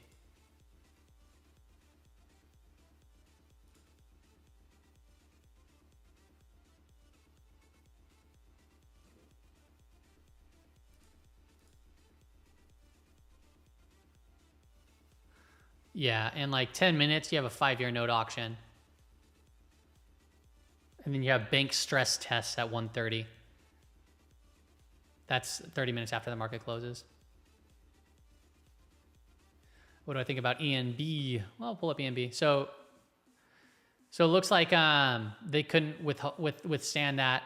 And this, okay, so back to earlier, let's just take a quick look at the market. Are we surprised this happened?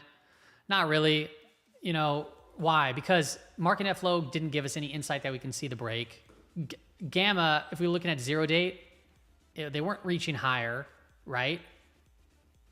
So when I saw this little flag here, it was below the declining. The structure looked good, but it's not like, it's just, there's no edge there, right? There's no edge. So it's like you can pick a coin, like flip a coin, right? So what happened? Well, it broke back down. Okay, cool. If it broke back up, okay, whatever, like, right? But we're right back down there now at the week-to-date anchored volume weighted average price. S&P 500 is pretty much back down to that, around that 0 date level that was identified in the early trading session. 5480, 5475 are the main ones right here. 5480, 5475. Right, that's where we are. And then there's still more distribution at 5450.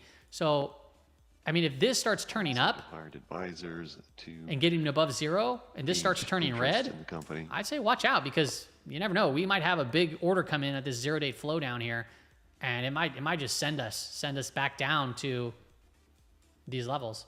But right now it's just flat. Okay. So I haven't executed into anything yet. ENB. Enbridge.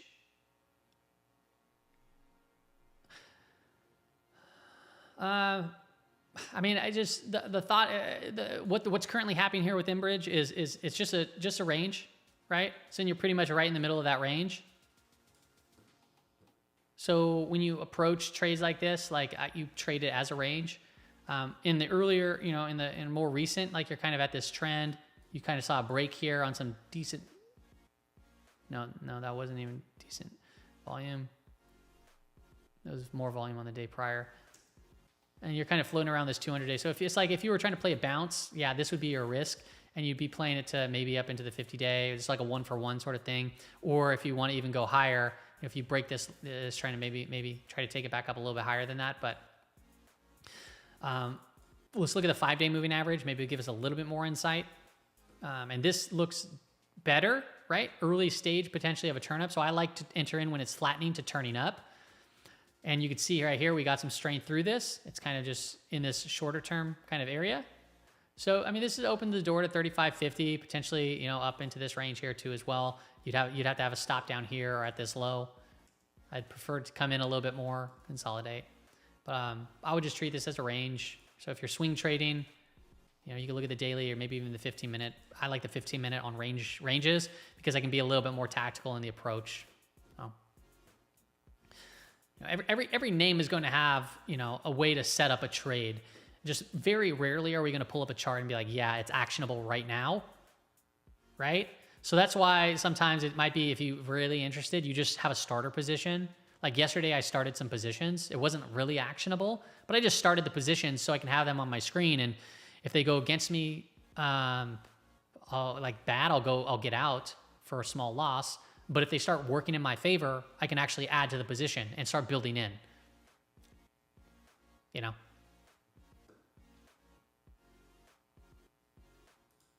Let's look at D-Dog. Yeah, D-Dog I haven't seen for a moment. Let's see here. Oh, maybe I did see it for a minute, actually. Dang it, I forgot about D-Dog. Why did I not have this on my radar? Usually I'd be ready for these things. So D-Dog, you can see there's, dang it, man. I always miss this stuff. Gotta fix my alerts or something. So D-Dog, right, strong move here, and then we consolidated nicely. And then, so the reason why I put this here was because we had a rising 200-day. Price got a little bit extended from it into the 50-day, and then it pulled back in. Like, that's a pretty clean setup for a continuation. So right now, would I be entering into this? Probably not. But it was a good move from that area. And we're back above that rising 5-day moving average and a good follow through today. So now I just wait for another consolidation, see how it plays out. If I look at the weekly time frame, so if you wanted to, like, if you're like, hey, I want to be a long-term holder, I mean, it looks pretty good, right? So you had this big run up down here, boom, and then the averages started to turn up, right? You had this break over here after a little undercut of the 40-week. You're having another undercut of the 40-week over here, and you've been going sideways for quite some time. So is this like, you know, a larger kind of cupping kind of pattern right over here? And are we going to start breaking from these levels to go 150 and potentially head higher? I think we have to keep that in our back pocket as a potential. Yeah, I mean, the same thing happened here. A huge run up, large consolidation. We saw the big move. Okay, so structurally speaking, I like it, right? We go sideways. We went through distribution right here, decline phase. Is this the accumulation? And this is the early signs of a markup. Looks like it so far. And if we start breaking back down, okay, then you'd know to just get out, right? So Datadog, it looks pretty solid. I don't even know what these guys do either, but this has been a popular trading stock as well. You know what one I was interested in was Monday. Yeah, dude, Monday. We love Mondays. I don't know what these drawings were right there, so I'm gonna remove them. But okay, so yeah, let me show you Monday. Kind of looks like Datadog in a way, right? But here, it's actually multiple weeks of consolidating here, kind of flagging out right at about these pivots. So I actually kind of like the look of this. And then if I look here, it's kind of in this wedge structure right now. Oops, I'm just gonna draw that in actually. Oh, dang, I think that's what my drawings were actually that I just deleted. My bad.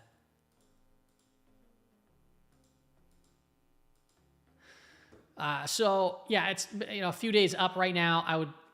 I'd prefer to see it once again kind of move sideways, consolidate. Pipeline PBA, they're a little bit, their intention but Monday looks like a pretty solid, you know, consolidation after a big earnings move. So to play it back up to 250, you know, come in, boom, break to 250, potentially even, you know, up to even around 290, 300 for, you know, a measured move could be something pretty cool here on this name. So I like that. Let me check out another couple of ones. This is making me think of Globe. And it's already broken out of that little thing. Okay. Fiber. There's some, like, so I traded AT&T. I still have a little position there. I traded it right over here for the move up higher, and I exited some yesterday or on the Monday stream. But Fiber, is earnings around the corner? Could be, yeah. So Fiber looks pretty good here too. YBR. You can see that we had matching kind of highs here, and then we broke it on earnings. So another name that kind of is, you know, just consolidating here. Give me a second. All right.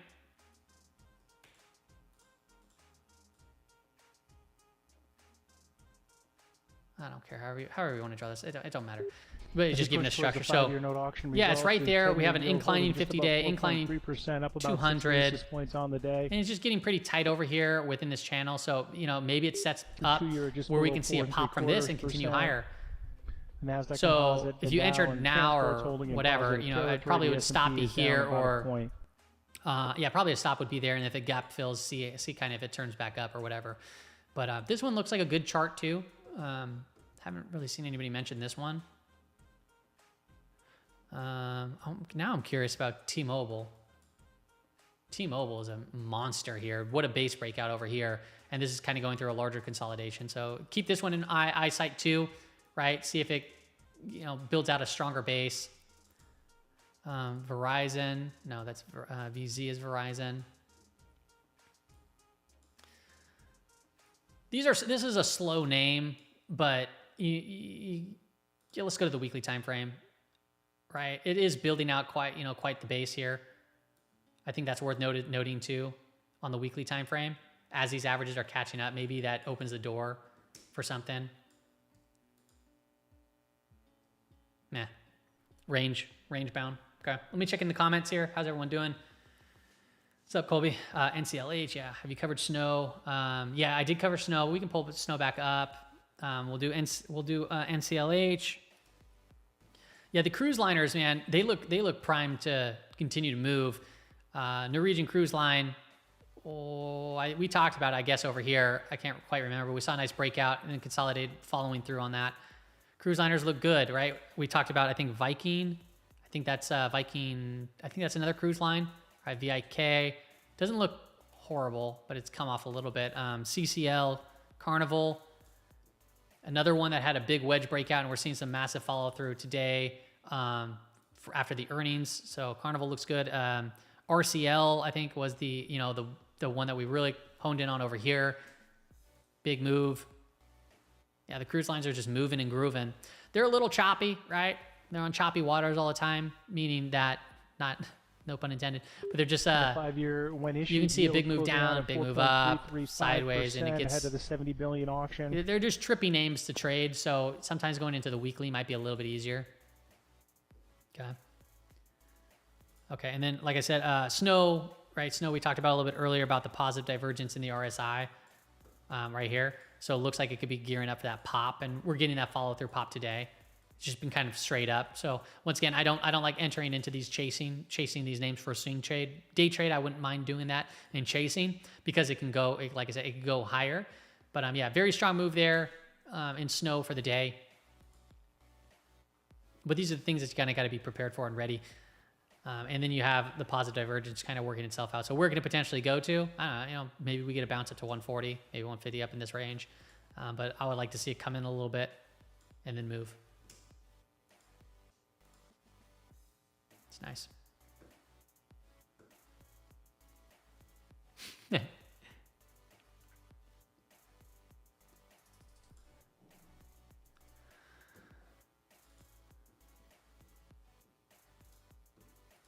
Kashpi. Where did my Twitch? Oh, there it is. Okay, cool. Do I only long? No, I don't. I shorted semis. I shorted semis a few days ago on 620 for a day.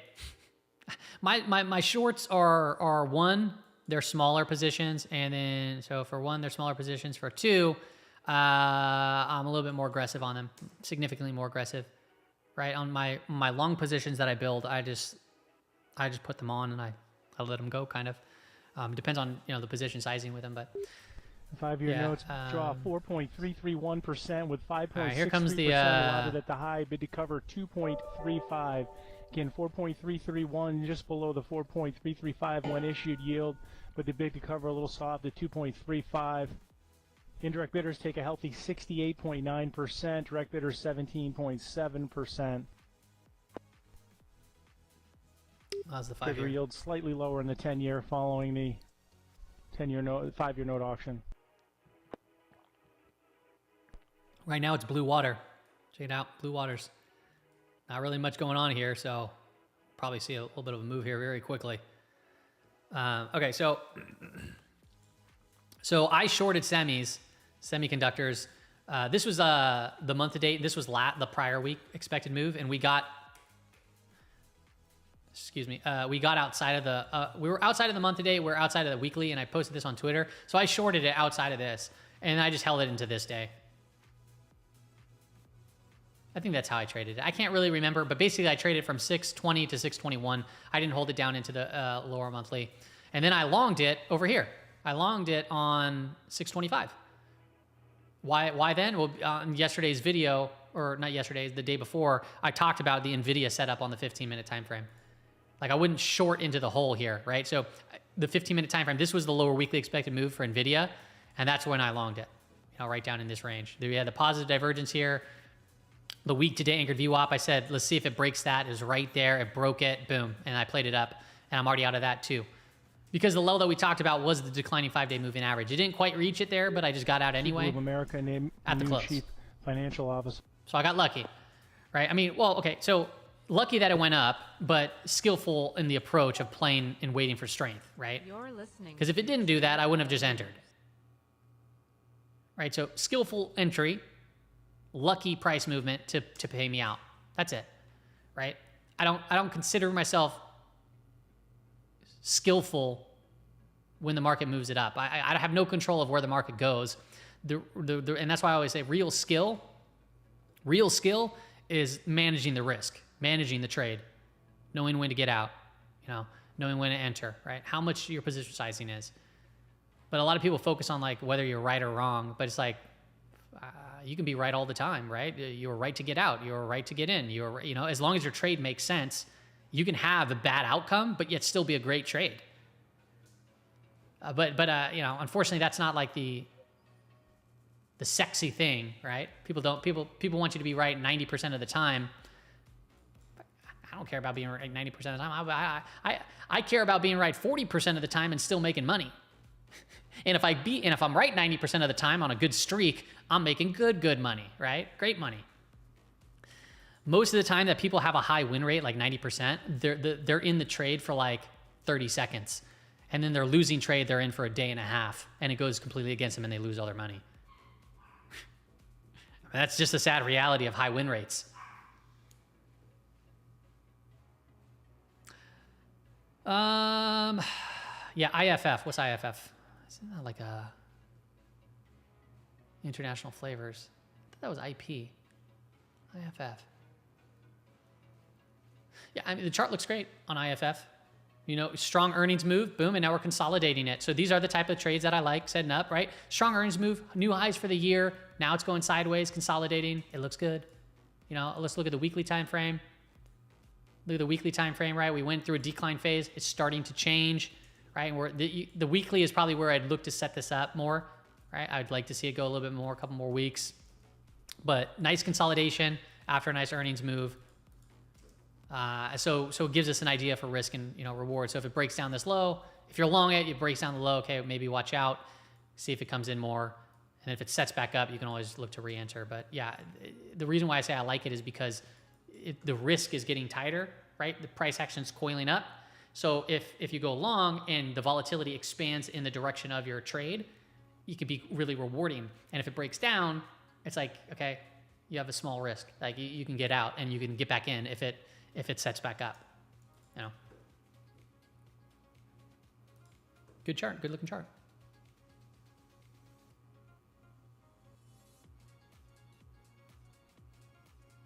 Yo, yeah, KSPI. Sorry, I pulled up KSPI. I think I just didn't even talk about it. Yeah, KSPI. Also, yeah, great looking chart. Yeah, great. KSPI is a good looking chart. So you said you sold at the highs today. Cool. Yeah, take some profits, whatever. Strong stocks typically get stronger, but I think the reason why I had this little line here was because, it pulled in bullish context, and then it was kind of putting in higher lows into this pivot area, and it's choppy breakout. It wasn't very clean. But yeah, there we go. We broke into new highs. So it would be really cool is if it pulls in now and sets up even more, it gets tighter, where you build out like even a tighter base. Google reportedly like that, testing facial recognition technology for campus security. It's a good looking chart. You can see why maybe you took some profits off. It makes sense. Yeah. Profits or take the whole position off, whatever the case may be, and then you could always look to reset it up. But yeah, clean looking chart so far, Yeah, Amazon's been a popular one today. Yeah, Amazon's cranking. Look, we have the breakout today. That's what happens when you get a breakout. So tomorrow would be interesting is if we have an inside day. Right? Boom. It would be cool if we had an inside day or if it gaps down and trades inside. I'd be gearing up ready for that. But yeah, we're seeing a breakout in Amazon to new highs. This thing keeps cranking. Like, look at it straight up. So yeah, like I said, I don't like entering way up into the skies over here. I'd rather just see, how it consolidates. I don't care if it goes higher. I'd still wait for the consolidation. But I can see why people would just be like, yeah, I'm just going to enter in right now. Because if you look at this on the daily time frame and you're just doing a swing position, like, okay, I like the breakout, so I'm going to buy it. And I'll have it stop down here at, what is that, -5 or 6%, right? It's -6%. So if it comes back in, it doesn't really matter. And if it goes and it continues out, awesome.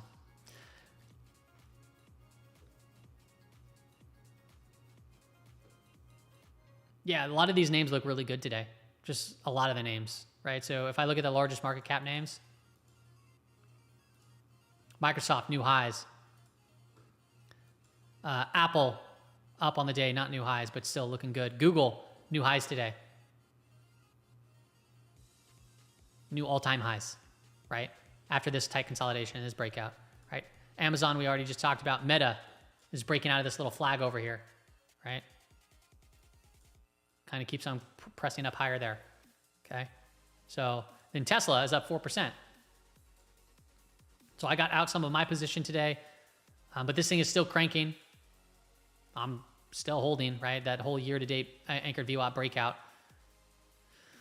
You know, hopefully I get some continuation this time around, but Tesla's been on my radar for a minute now, trying to trade this move, and we're finally getting it. So I'm gonna lock in some, leave a little couple runners.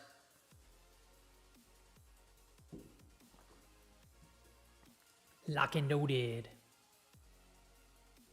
You're welcome, Etsy. STD. Oh, I just got that. If that's what you're trying to do. Yeah, that's funny. Is that what you... that's funny.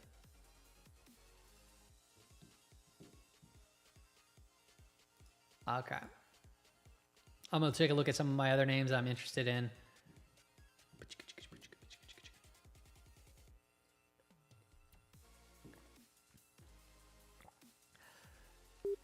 Reportedly, Amazon going to be launching a discount section with direct shipping from China, according to information.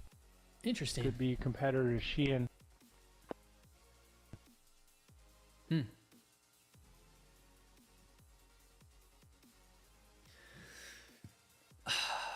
Yeah, so Tesla's up now my position's up 6.6% in Tesla. I took some profit off at 5, just over 5, I think. My Celsius position from this morning, because I got out the prior day, man, it's doing pretty good. This thing is such a. It's just people keep selling into this. Moving lower on this potential competition with their. So I sold half of my position already. A little bit earlier, we talked about. I played this day for a bounce, and then I added on this day. I think I took some profits this day, and then I got stopped out on the remaining this day. And I looked to add this day today. Not add, got back in. And then I already took off half of that. So I've been really kind of just playing around with Celsius here on a potential dip play.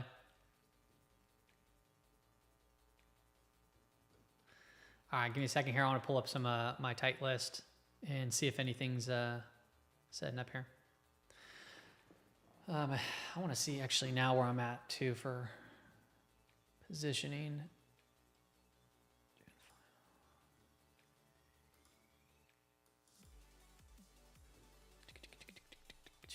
Candle glance. Okay. Oh no, memento. Man, FTX, what a move on FTX. Holy macaroni.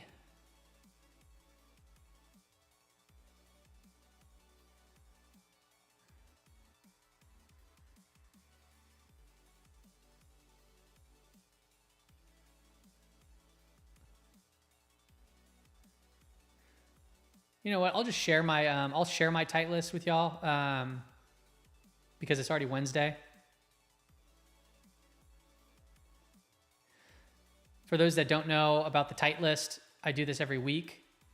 This is how I set up names, and I'll share it in my Discord group. Which probably most people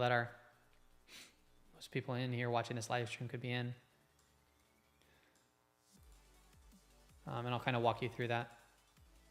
Let's just do that.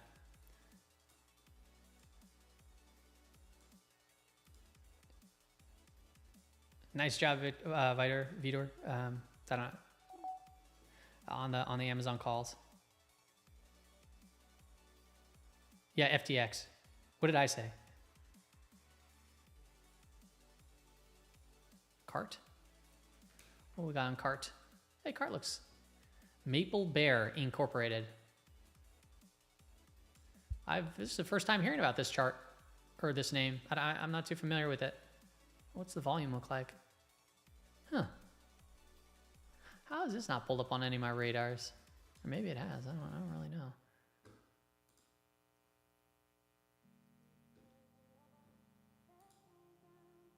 I mean, it looks pretty good, man. Good. Thanks for. This is Instacart? I thought that's what it would be, but I pulled CRAT up and it says Maple Bear Incorporated. Is that Instacart?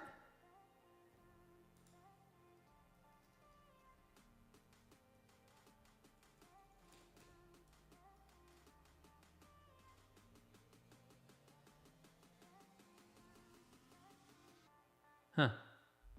I don't know. I have no idea, but it says Maple Bear Incorporated. The hell is Maple Bear Incorporated? I've never heard of that. But the name, Consumer Discretionary. Did they change their name? Did Instacart change their name to Maple Bear? Oh, Maple Bear owns it. Okay, thanks, Tulip. I'm like confused as heck. And Instacart, that sounds familiar. What is Instacart? Instacart is,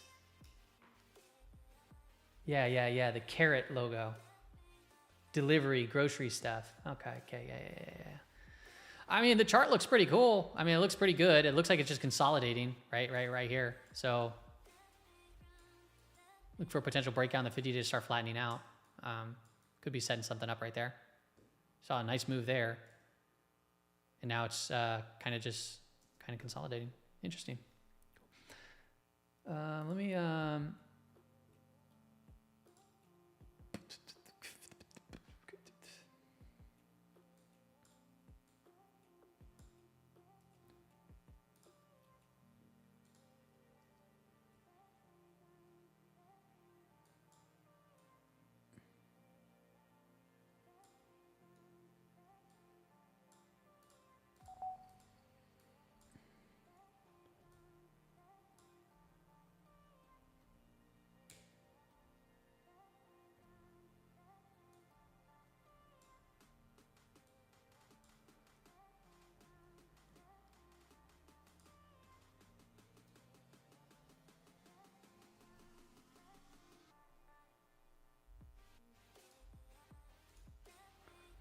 Okay. On the YouTube, I pinned out the link to the trade ideas and stuff. For those that are already in there, already know this stuff. But in the Patreon, I do the tight list every week. There's all kinds of stuff in there for the $9 a month, or if you do the annual. Oh my God, I'm gonna spill my water. If you do the annual, it ends up being like $7 US dollars a month. But let's just go through the tight list. So I'm going to just share it with y'all. Fed's daily reverse repo operation, 87 counterparties taking $490.2 billion. S&P 500 is holding that week-to-date anchor view up. Anchor volume weighted average price going sideways, by the way. Market net flow, it's still not giving us much. We do have a bearish convergence, but they're both below the zero line. Still equals chop. Traders haven't really reached anywhere there on the zero-date perspective. We can be up at 5,500 by the end of the day. We can be 54.75 or even 54.50. It's literally a coin toss at this point. Okay, so I'm just looking at these individual names.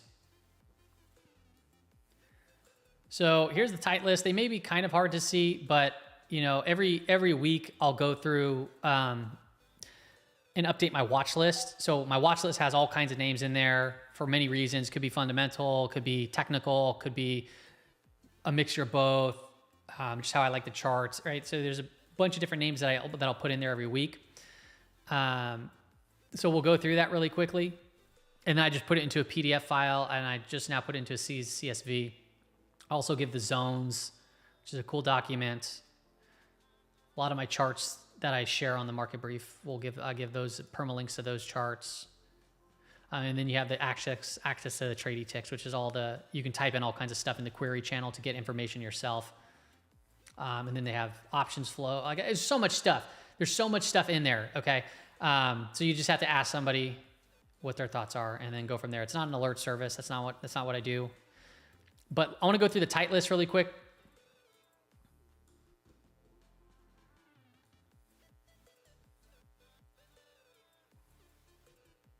Give me a second here.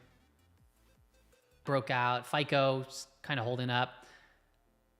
CLH is still kind of going sideways there.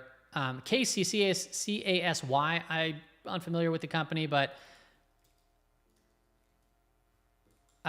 this was a big earnings move, and now we're consolidating, right? So this is flagging out here, so this could be one to potentially watch there. KC is still kind of in the tightness. GMed is getting pretty darn tight, and then this one is ROS. So ROST, well, first let's pull up GMed. When I pulled the candle chart, it's not, I don't like it as much, but it is going sideways, kind of just, you know, getting pretty tight here. So we can probably see an expansion in volatility soon. But ROST is Ross Stores. And just take a look here. It's getting pretty darn tight, right? So you have your prior high over here. So let's draw this out. All right. Boom. You had a big move there on, you know, okay volume. This move had some decent volume, and we're kind of coiling up here. So this 150, 151 range could be one to watch. So as price goes sideways here, I'd be looking and paying attention for a potential break. I think the same thing happened to Burlington Coat Factory. Yeah, so Burlington Coat Factory, this is, you know, I didn't trade it, but we had an earnings move, boom, huge move, and then it consolidated sideways, wedged out for, and this probably was on the tight list, and then we broke out to the upside, coming to those three highs. I love those trades. They're quick, they're nice, they're, you know, they work well. S&P 500 coming in a little bit here. Okay. Let's take a look here. So that's Ross. Yeah, ROST was right here. Oh, there's Burlington Coat Factory. So that one was on the list. Snapchat was on the tight list. Dang, I was about to enter into this one too, just the other day live. But Snap broke out of its tight list, or of its coiling right there. Nice move and getting some follow through.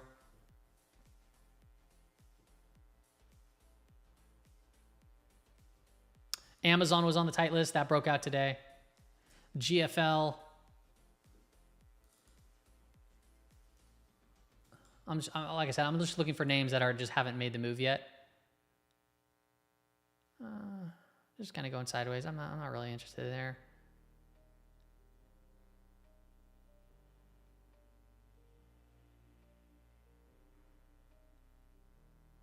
PANW.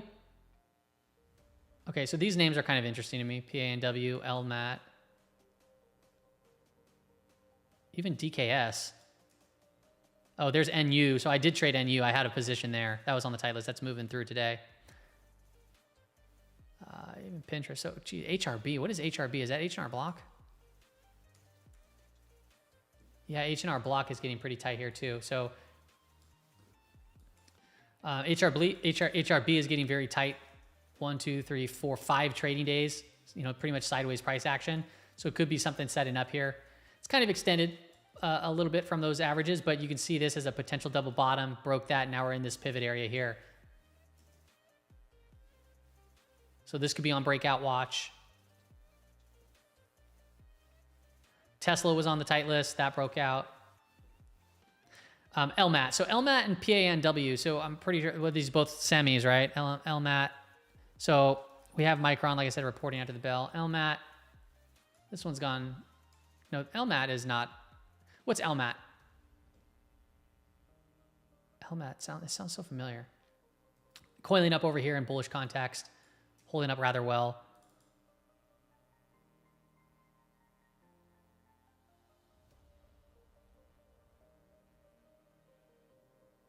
Okay, and then, yeah, PANW. I was interested in this one on the prior episode, but PANW, we saw a nice consolidation get tight right here for a potential early entry, right? I like to look for these early entries. I didn't enter, but now it's kind of hitting this prior swing high, this high, and now it's right here too, getting pretty tight. So the idea here is if it breaks out, boom, we can potentially go for these swing highs over here. All right, you can potentially call this little cup with handle sort of thing. But it looks good. It looks good right now. And then if it breaks down, you can get out and look to see if it resets back up. But PANW, will probably be on the tight list coming into this next week too. Next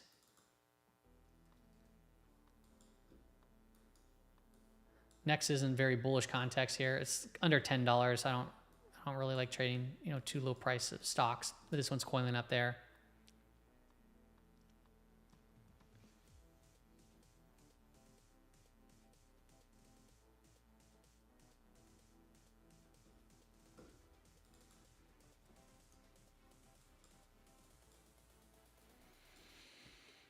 MRUS is also building out a stronger base.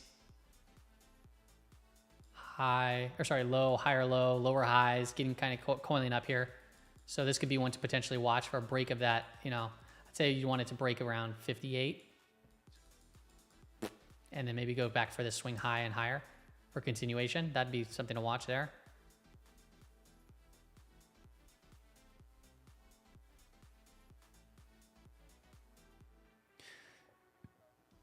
Cake, isn't it Cheesecake Factory? Cake is Cheesecake Factory.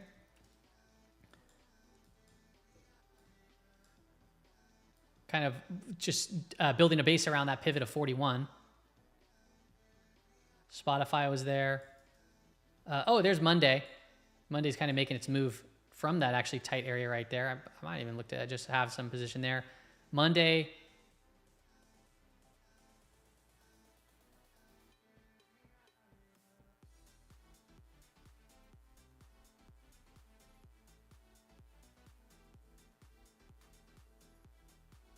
There's SRE. I already have a position there.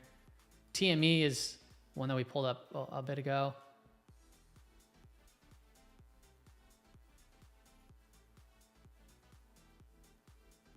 There was a biotech name too that I was kind of interested in. Oh no, it broke down today. VRNT. I was looking at this one too, but it's so volatile. So I just kind of stepped away.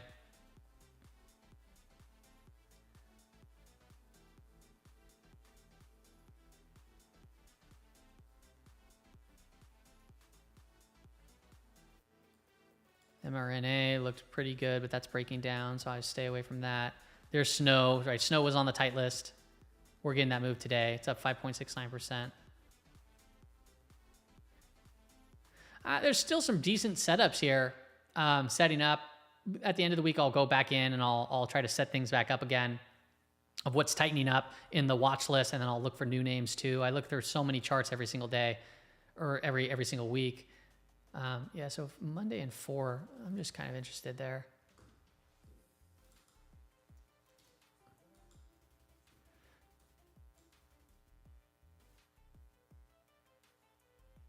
So FOUR,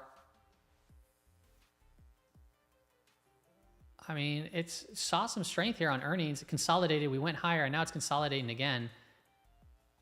I don't mind the look of this to play it potentially up higher, and it has tight stop, you know, risk management there. You can really see it here. So it's strong move. Now it's consolidating. It's basically getting hung up right here, which is about, you know, 71, 70 to 72.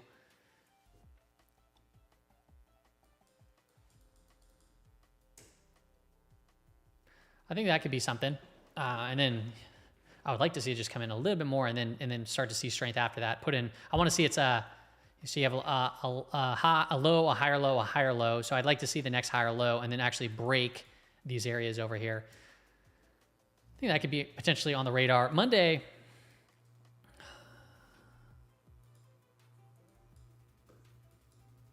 yeah, Monday was the one that was starting to break this already. Almost want to just have a starter position going. My camera's off. Sorry, my bad. Overheat sometimes. I'll turn it back on. Amazon's up to its upper expected move. Yeah, let's take a look at it. So Amazon, was it daily or was it, oh no, it was monthly, weekly. Duh. Okay, so Amazon weekly expected move has been tagged. The Amazon weekly expected move is 194.24. So we go like that, and then we'll go ahead and edit properties, and we'll go 194.24. It basically went up there so far. So Pretty cool, huh? So this is the upper weekly expected move for Amazon. That's the kind of stuff that we get on like Fridays, or well, I'll post so you have going into this. I pull them on close of business Friday, sometimes Saturday. But you can see now going into Wednesday today, the following week, it came right up to that expected move there for Amazon. I'll fix my camera here in a moment. I'm still waiting here.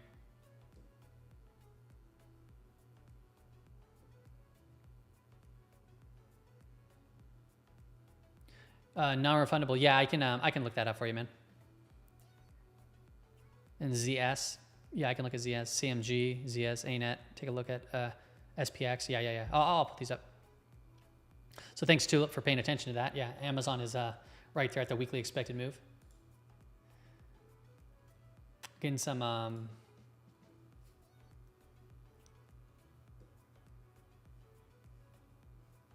let's look at some of these names here.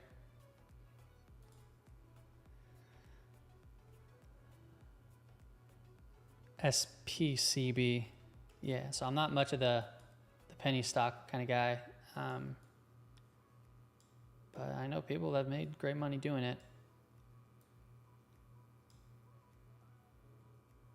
I mean, yeah, this is very illiquid. I mean, we're talking 1 million shares, but I mean, they're 18 cents a piece. So if I look at this, like you see just kind of like how it's pretty wild, like spotty even for a penny stock. But I get what you're saying. It could be potentially building some sort of a base. I mean, it could be up, 40% in a single day, 100% in a single day, and then right back down. It's, when it comes to these things, it's like, okay, what's going to be the catalyst? Do you have any information about a potential catalyst? But from a technical perspective and from like the just perspective of just liquidity, I don't really mess with it. But yeah, I see what you're saying. Like we're seeing lower highs. It's getting pretty tight here. So can we break from this, see another pop, or potentially break down? Yeah, absolutely. Well, it's a little bit kind of out of my wheelhouse personally.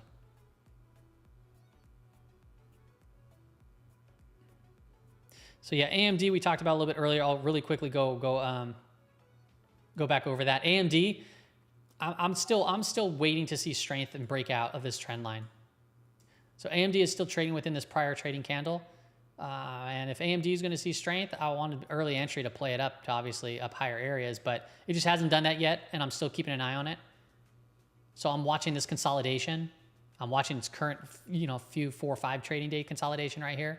It's holding up. You can look at this and say it's a bear flag. That'd be another thing, right? Somebody said, hey, look at it, it's probably a big bear flag. I'm like, yeah, that's true. But also note that we're above a rising 40-week moving average. So would I trade it as a bear flag? No. Would I trade it as a long? I will if it shows strength.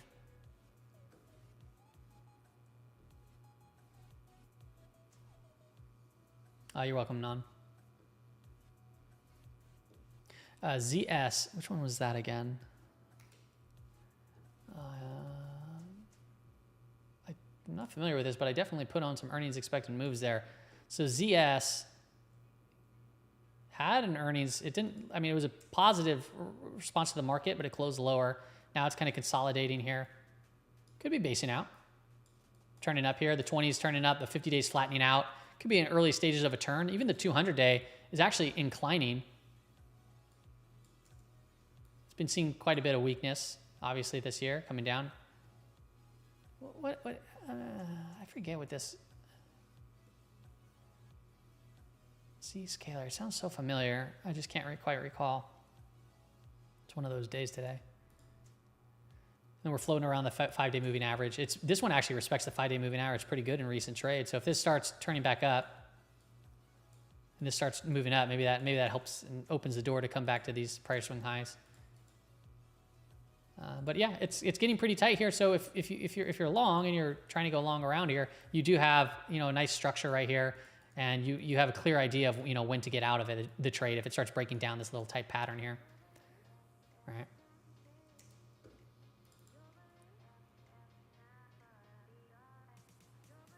You didn't need to do that, Non, man. I appreciate that. Thank you so much for supporting the channel. Non just gave a super chat out in there in the YouTube space.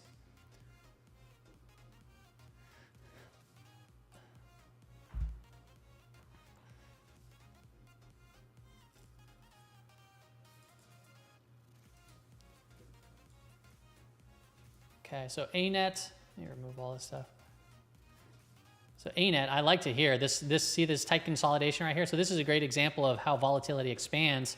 But if you're long, right, you got to make sure you get out and then wait for it to reset up. Well, this one I don't think you would have gone long because it didn't actually completely break out. But if you did enter in, this would have been a clear sign to get out.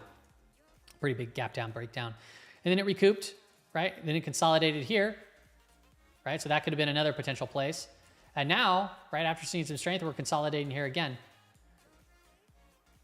All right, so a little choppy and sloppy overall, but we are consolidating right here on ANET. Yeah, Chewy was an interesting one on earnings. So this was a power earnings move, and then we saw a nice consolidation. It's getting some good follow through. Even here was a nice consolidation, these inside trading days.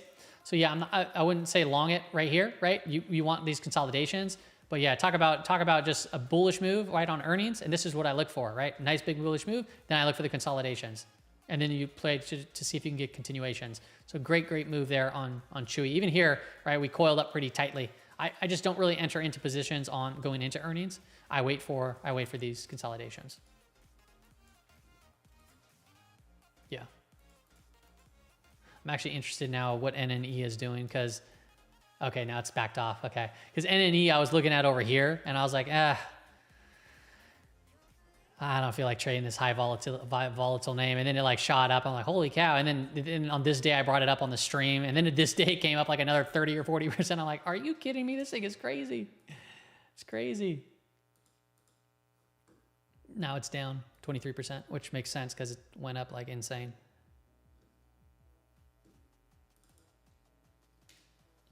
Upstart.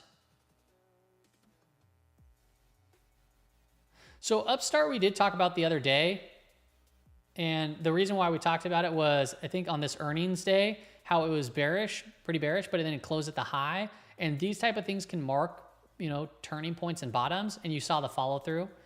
Then it came down, and now even today or these last couple of days we actually kind of broke through this tightness here with some good volume, and now volume's drying up again as we're getting some inside trading days. So Upstart actually looks like it has the possibility to still kind of press. Just understand that you're fighting the trend within a range, okay? So, the way that I approach these, I typically go into the smaller time frames. They're a little bit more aggressive of a trade. I'm in and out a little bit quicker. But if I pull up the 5-day moving average, you can see it's been declining. We finally got above it. We're holding it now. Now we're kind of just trading sideways as it starts to turn up. So trading sideways within that prior trading session. Okay, so if you play the breakout right here of this high, you'd have a stop at the low or this low and see if it can get some continuation within that range. But yeah, I've seen many times where you get these bearish moves on earnings, right? But then it closes at the high and they spark reversals. I mean, look at S&P 500 in October. It did the same thing. I got CPI data, October 2022, gapped way down, closed near the highs of the day, marked the bottom.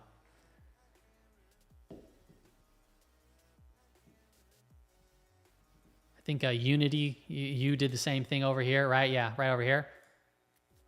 Gapped way down on earnings, closed at the high, consolidated, followed through, right? You got to pay attention to the trend still because the trend was still not great, but made a huge move. And now it's obviously, going back down. Actually kind of looks very similar to what we just pulled up, UPST. You have a little positive divergence here though. Kind of going sideways, but yeah.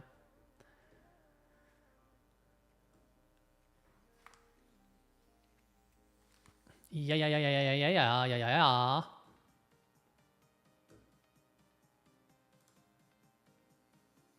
We came back down to 54.75 on the S&P 500. Just trading around that 0-day level. It's right here. It's 54.80, 54.75. Market net flow. Still bearish convergence. Below zero, right? S&P 500's flat on the trading session. Right around the weekly expected move. Still a wide open daily move. Above the upper monthly expected move. And we have a wide open weekly range, right? Do I think it's time to get into Nvidia for like a day trade, for a swing trade? For a day trade,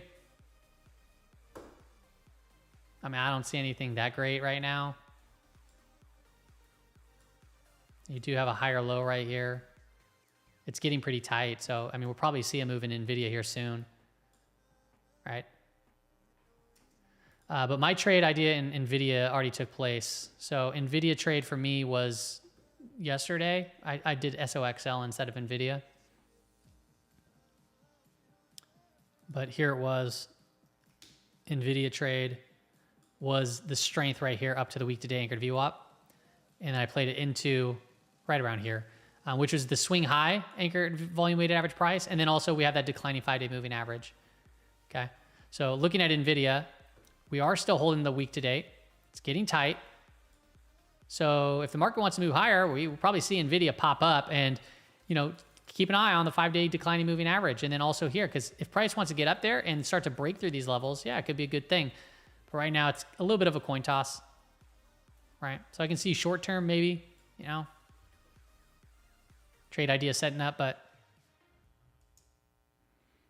it wasn't as clear as this shot over here when you saw strength, because this is the lower weekly expected move for Nvidia. We were down there. We said, yeah, be careful down here, but if it shows strength and starts breaking the week to date, that would be the opportunity. So that was the opportunity I took in a tactical trade back into an area of resistance. And they'll set back up again. We'll see more setups like that time and time again.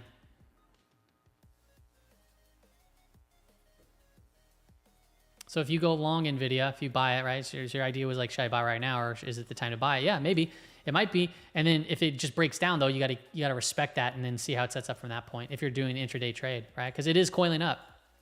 Price is getting very tight right here. You can call this potentially a bear flag, but you can also call it like price action that's coiling up, right? If it breaks out, we can see a nice little pop. It might get faded, but that's why you just gotta respect your risk. Because even like on the 15-minute time frame, even if I look at like risk like this, here's the candle. Say next, you know, in the next 4 minutes, if we break above the high over here, right? Say if we close like this, then we break above this high. There's just an inside trading candle on the 15-minute time frame. Okay, you break above the high, you have a stop at the low of the 15-minute candle, if that was the case, and then maybe it pops up. But I mean, to get a 1-for-1, you would only need to see a little bit of a pop for a 1-for-1. And then if it goes up to this swing high, you're talking like a 2-for-1 risk, right? So you risk here, you know, that's 1 risk unit for potentially 2. Right? And then if it breaks down, I mean, you can short. I'm not really trying to short it into a week to day anchor VWAP, but I don't know if I'm going to stay till earnings for MU, but I'll give you the update here right now for Micron. Yeah, all these ones are coiling up here.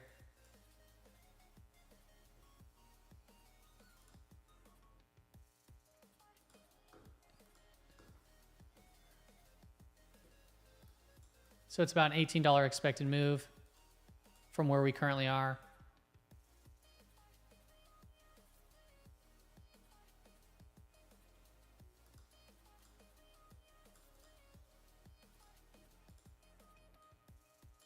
It's like that, roughly.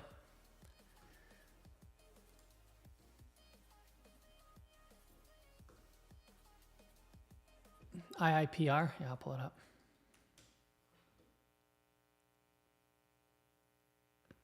A REIT.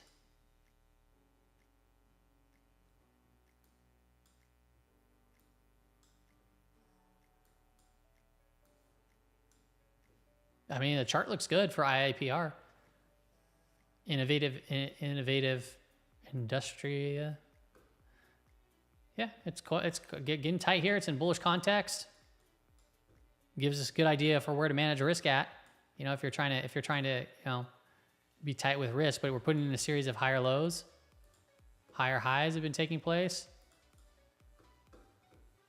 The trend is, you know, 50 days spread from the 200, so they're both trending up. The trend's positive. Yeah, so far it's looking good, and then if it breaks down, you know, look for it to reset back up and just manage that risk. But yeah, it's a good looking chart.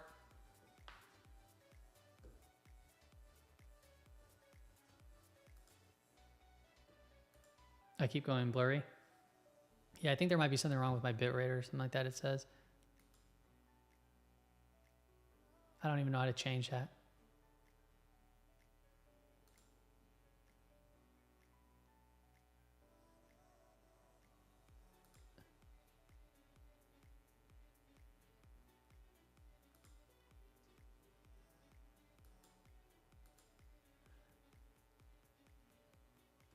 Okay, yeah, let's pull up ELF.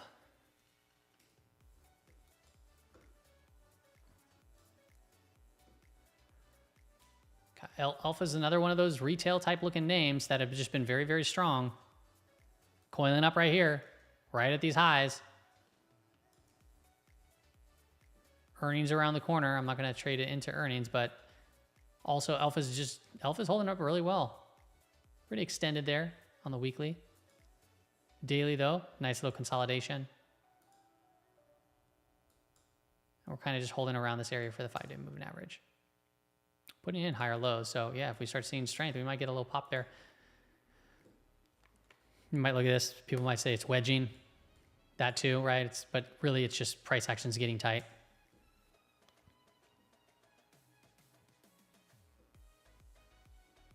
Okay, I'm going to look at the markets here really quick. They're doing nothing. Okay, so there's the new 15-minute time frame for Nvidia. So what we had mentioned earlier, I'll show you now what I mean on Nvidia. So the trade kind of that I walked through, right? So it did close an inside trading candle, then it breaks the high. So it's basically a stop at the low or low here. And then that would be the risk on a very small time frame to see if we get a continuation, right? This trade would look probably a lot better if we had market net flow on our side. But we don't. Sheesh. All right, I think that's it. Now I'm going to call it for the day. 10:45. We've been doing this live. We looked at a lot of different charts. Yeah. I think I'm going to call it a day. I didn't really, I didn't add to anything today, or I didn't really take any. Did I take any new positions? No, I just moved around some of the stuff, but yeah, no new positions. Oh, Celsius, right? Yeah, but I got out and I just entered back in. Other than that, we went over some of the names that I'm looking at, and I'm pretty flat. I mean, majority is in cash. Then I have some exposure to some of the equities that we went over in today's episode. And I'm pretty happy with that. Before I start getting a little bit more aggressive, I want to see what the market's going to do. It's been just choppy at 5,500, man. It's just been choppy at 5,500. So, you know, it is what it is. Until we can get a sizable break, see how that goes. I've been seeing some rotations and then seeing it turn back around. There's a little bit of a complicated market right now, but overall, we're still in positive gamma territory, right? So dealers look to buy the dip, sell the rip. And we're still right around the 5-day moving average for the S&P 500, albeit it is starting to kind of level down here. It's starting to turn around. So it could be the early stages of potentially something. But overall, the market's been pretty flat. And now I'm looking to add exposure in some names and get more into it as long as the market can start to show some strength again. It doesn't look bad here. It doesn't. Even if it comes down to the upper monthly expected move. Shoot, even down to the lower monthly weekly expected move, I'd still be looking at trade setups down in these ranges if it turns back up. But it is what it is. Complicated market as it stands. Well, that's all I got for you on today's stream, everybody. Thanks for tuning in. My Eon, Tulip, Crackaboom, Esti, Moon Reiki, Tam, see you later. Tulip, T-Rabbit, P-Doros, CFT. And see you later, everybody over there on the YouTube. See you, LJ. See you, Mike Moore. See you, Rico, Vitor, Alan, Robert, Old Testament, Alan, Jeffrey, Mario, Greg, Haptilum. Bye-bye. Thanks, Pedro. See you, Andrew, MM. Thanks again for the super chats there, non-refundable. And then also in the morning there, KP. Appreciate that. Toodaloos. See ya. See ya, Jeff. See ya, Snowman.